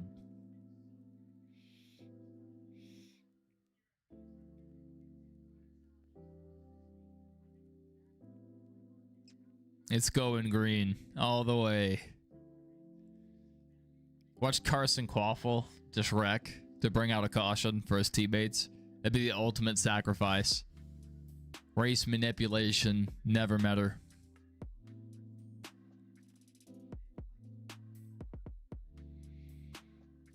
What a turnaround for Jesse Love. Car was an absolute brick for 2 stages. 3rd stage, it wakes up under the lights. The perfect setup for Jesse Love.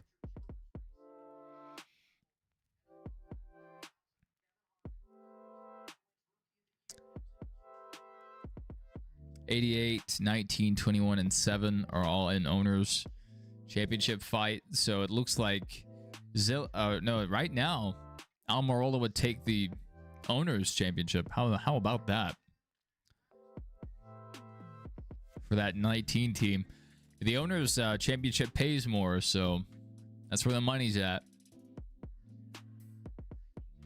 Not as much prestige. No one cares about the owners championship, but I'm sure the guys managing payroll, I'm sure they like it. 2 laps to go. It's going green the whole way. What a clean race.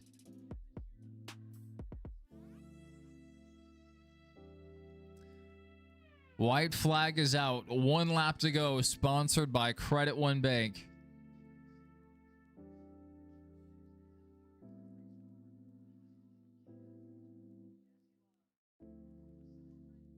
Been awake since 5. Yeah, that's early. Early. Coming around for the final time, leading by a second, 2 seconds over the next playoff driver. Jesse Love will take the 2025 Xfinity Series Championship.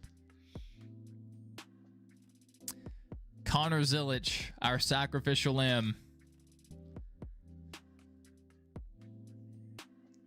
Hey, it was nice to have you in here, Gerald. We'll be live tomorrow for the Cup race as well. So if you guys want to stop back by tomorrow, we'll also be streaming that race and doing our post race. So just to show you guys, we do a little post-race coverage here. Let's look at our little setup, but tomorrow's post-race will be longer.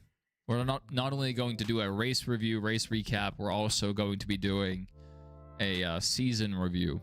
So should be big day tomorrow. Make sure if you do want to stop back by tomorrow, maybe even call into our post-race show, go ahead and hit that subscribe button.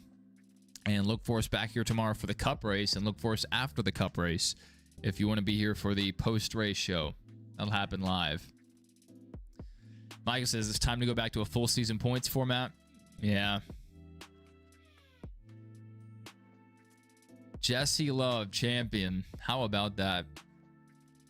They can win a championship in Xfinity, but in Cup, they have no clue what they're doing. That's so wild.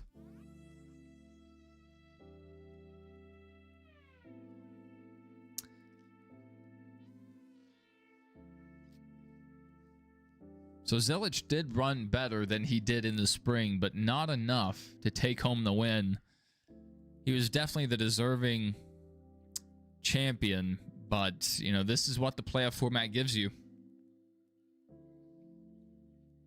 Are you guys properly sports entertained? I thought it was a good race, but it's, you know, disappointing Zilich didn't get his championship, but this may be the necessary evil. Zilich losing the championship may be one of the final nails in the coffin to get rid of this playoff format.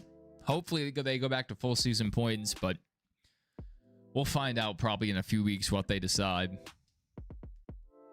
How about that?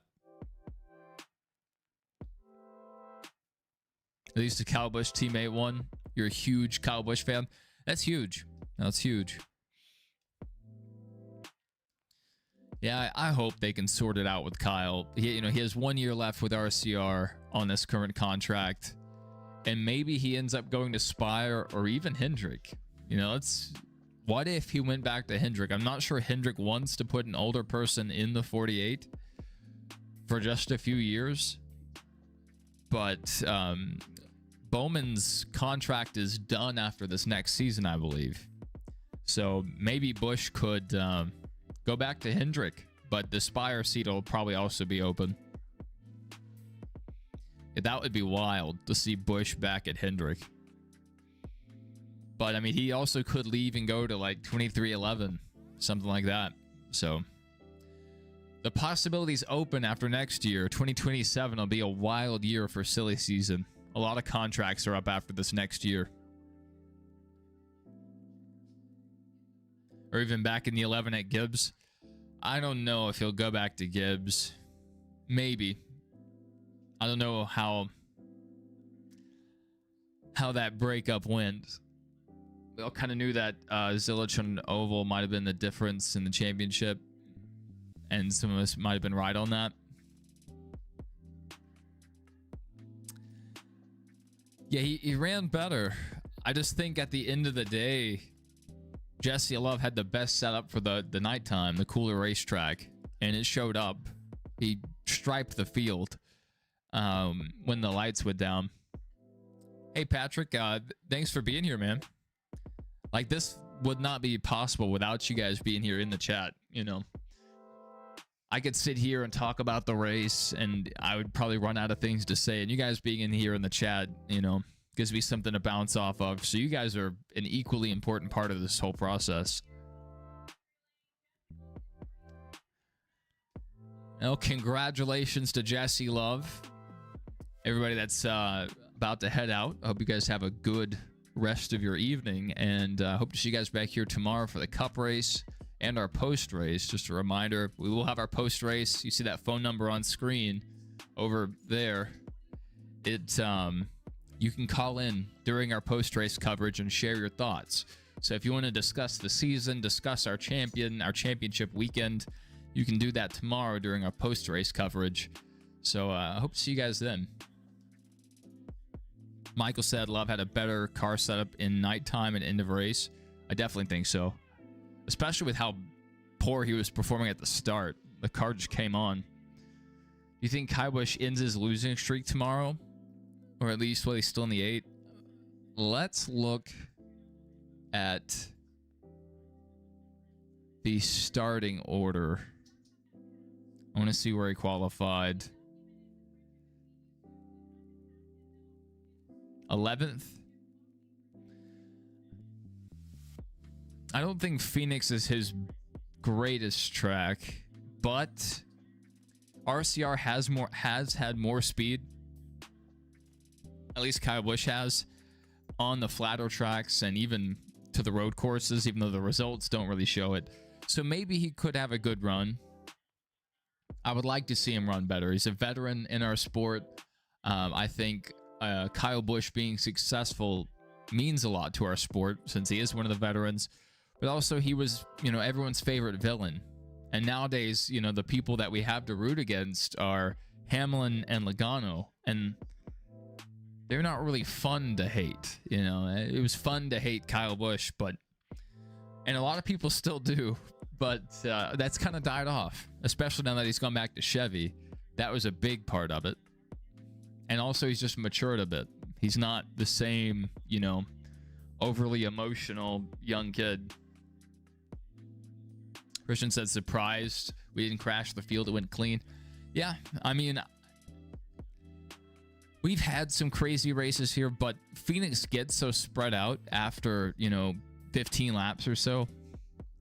It should be a lot more rare for us to get a caution. Hey, Justin, 87 with a $5 super chat. Just says money. Thank you so much, Justin. Justin's a huge supporter of the stream, and I mean, really, a lot of the people in chat are as well. It's, you know, I see a lot of you guys in here constantly, and you know, for the NASCAR streams, for even our gaming streams, always good to see you guys. Thank you so much, Justin. At the same time, you want him to win, Hamlin, you mean? I wouldn't mind seeing Hamlin get it just because he has had such a good career and he's performing so well at this stage of his career, but also because of what he's going through with his father. I think it would be huge for him to get this win, especially if things continue to go the way they have been going with that situation. But I'm not a Hamlin fan, so if his engine just exploded on lap 1, I would not lose a bit of sleep. I would be very okay with that. Briscoe I'd be fine with. I think he's a decent guy, so I'd be okay with that. But he's in Toyota and he's with the, you know, Gibbs, so like I'm less happy about that. Byron is the 24. It's the hat I'm wearing. I'm not really a Byron guy, but I do like the 24 a lot because of Jeff Gordon, and then Kyle Larson's an HMS teammate, so those two guys I'm okay with as well. So really, and all 4 guys are pretty deserving of the championship this year. So it's not like an upset, like in the trucks and Xfinity. If the, you know, one guy wins, we're not going to be really upset. Arizona 45, Colorado 14. Colorado has had a rough year. This is the most aggressive series that had the typical weekly overtime is one that went green tonight. That's so right, Christian. Doodlebug said, basically a driver with like 2 wins is better than a driver with 10 wins. And someone posted, Hamlin is fun to hate. Yeah, I mean, maybe. I don't think it's as fun as the Kyle Busch hatred that people used to have. They were a passionate bunch. Even though Denny does get booed now, which is wild. Javier said RCR cheated all year. They were crazy good on the super speedways. He attempted murder on his buddy. Larson is Michael Turner's pick for the championship. Elliott's eliminated. Yeah, it's a decent pick. I mean, Larson's done it before at Phoenix, but will Hendrick have the speed at this flat track we're going to? They've kind of lacked flat track pace all season outside of Martinsville, and historically, Martinsville is a Hendrick track, so no surprise there. But can they do it at Phoenix? We'll see. We'll see. The field's lucky Bell didn't make it into this. I think he would have run pretty well at Phoenix. But, I mean, Hamlin, it's a good track for him. It's a good track for Briscoe. So I think all 4 have a pretty decent shot at the win. It just, you know, who's going to unload tomorrow with the speed and have speed through all, you know, or really when it counts, the 3rd stage. But these guys qualified, what, 1, 2, 3, and then Briscoe was like around 12th, something like that. So Briscoe needs to work his way up. But the guys that qualified up front, they need to hold that pace over the long haul. So we'll see what team does that the best. Because the track will change throughout the race, like we saw it change today.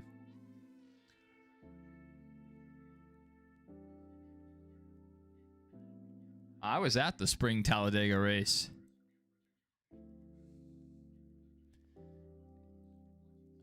King and I were both there. A dog that likes Cowboys says his 8-year-old sister is crying because Zillage lost. Oh, that's rough, man. It does suck for Zillage, but this might be the change. You know, this may be what causes the change that we need. Yeah, Zilich and Love being friends. That's an interesting situation there.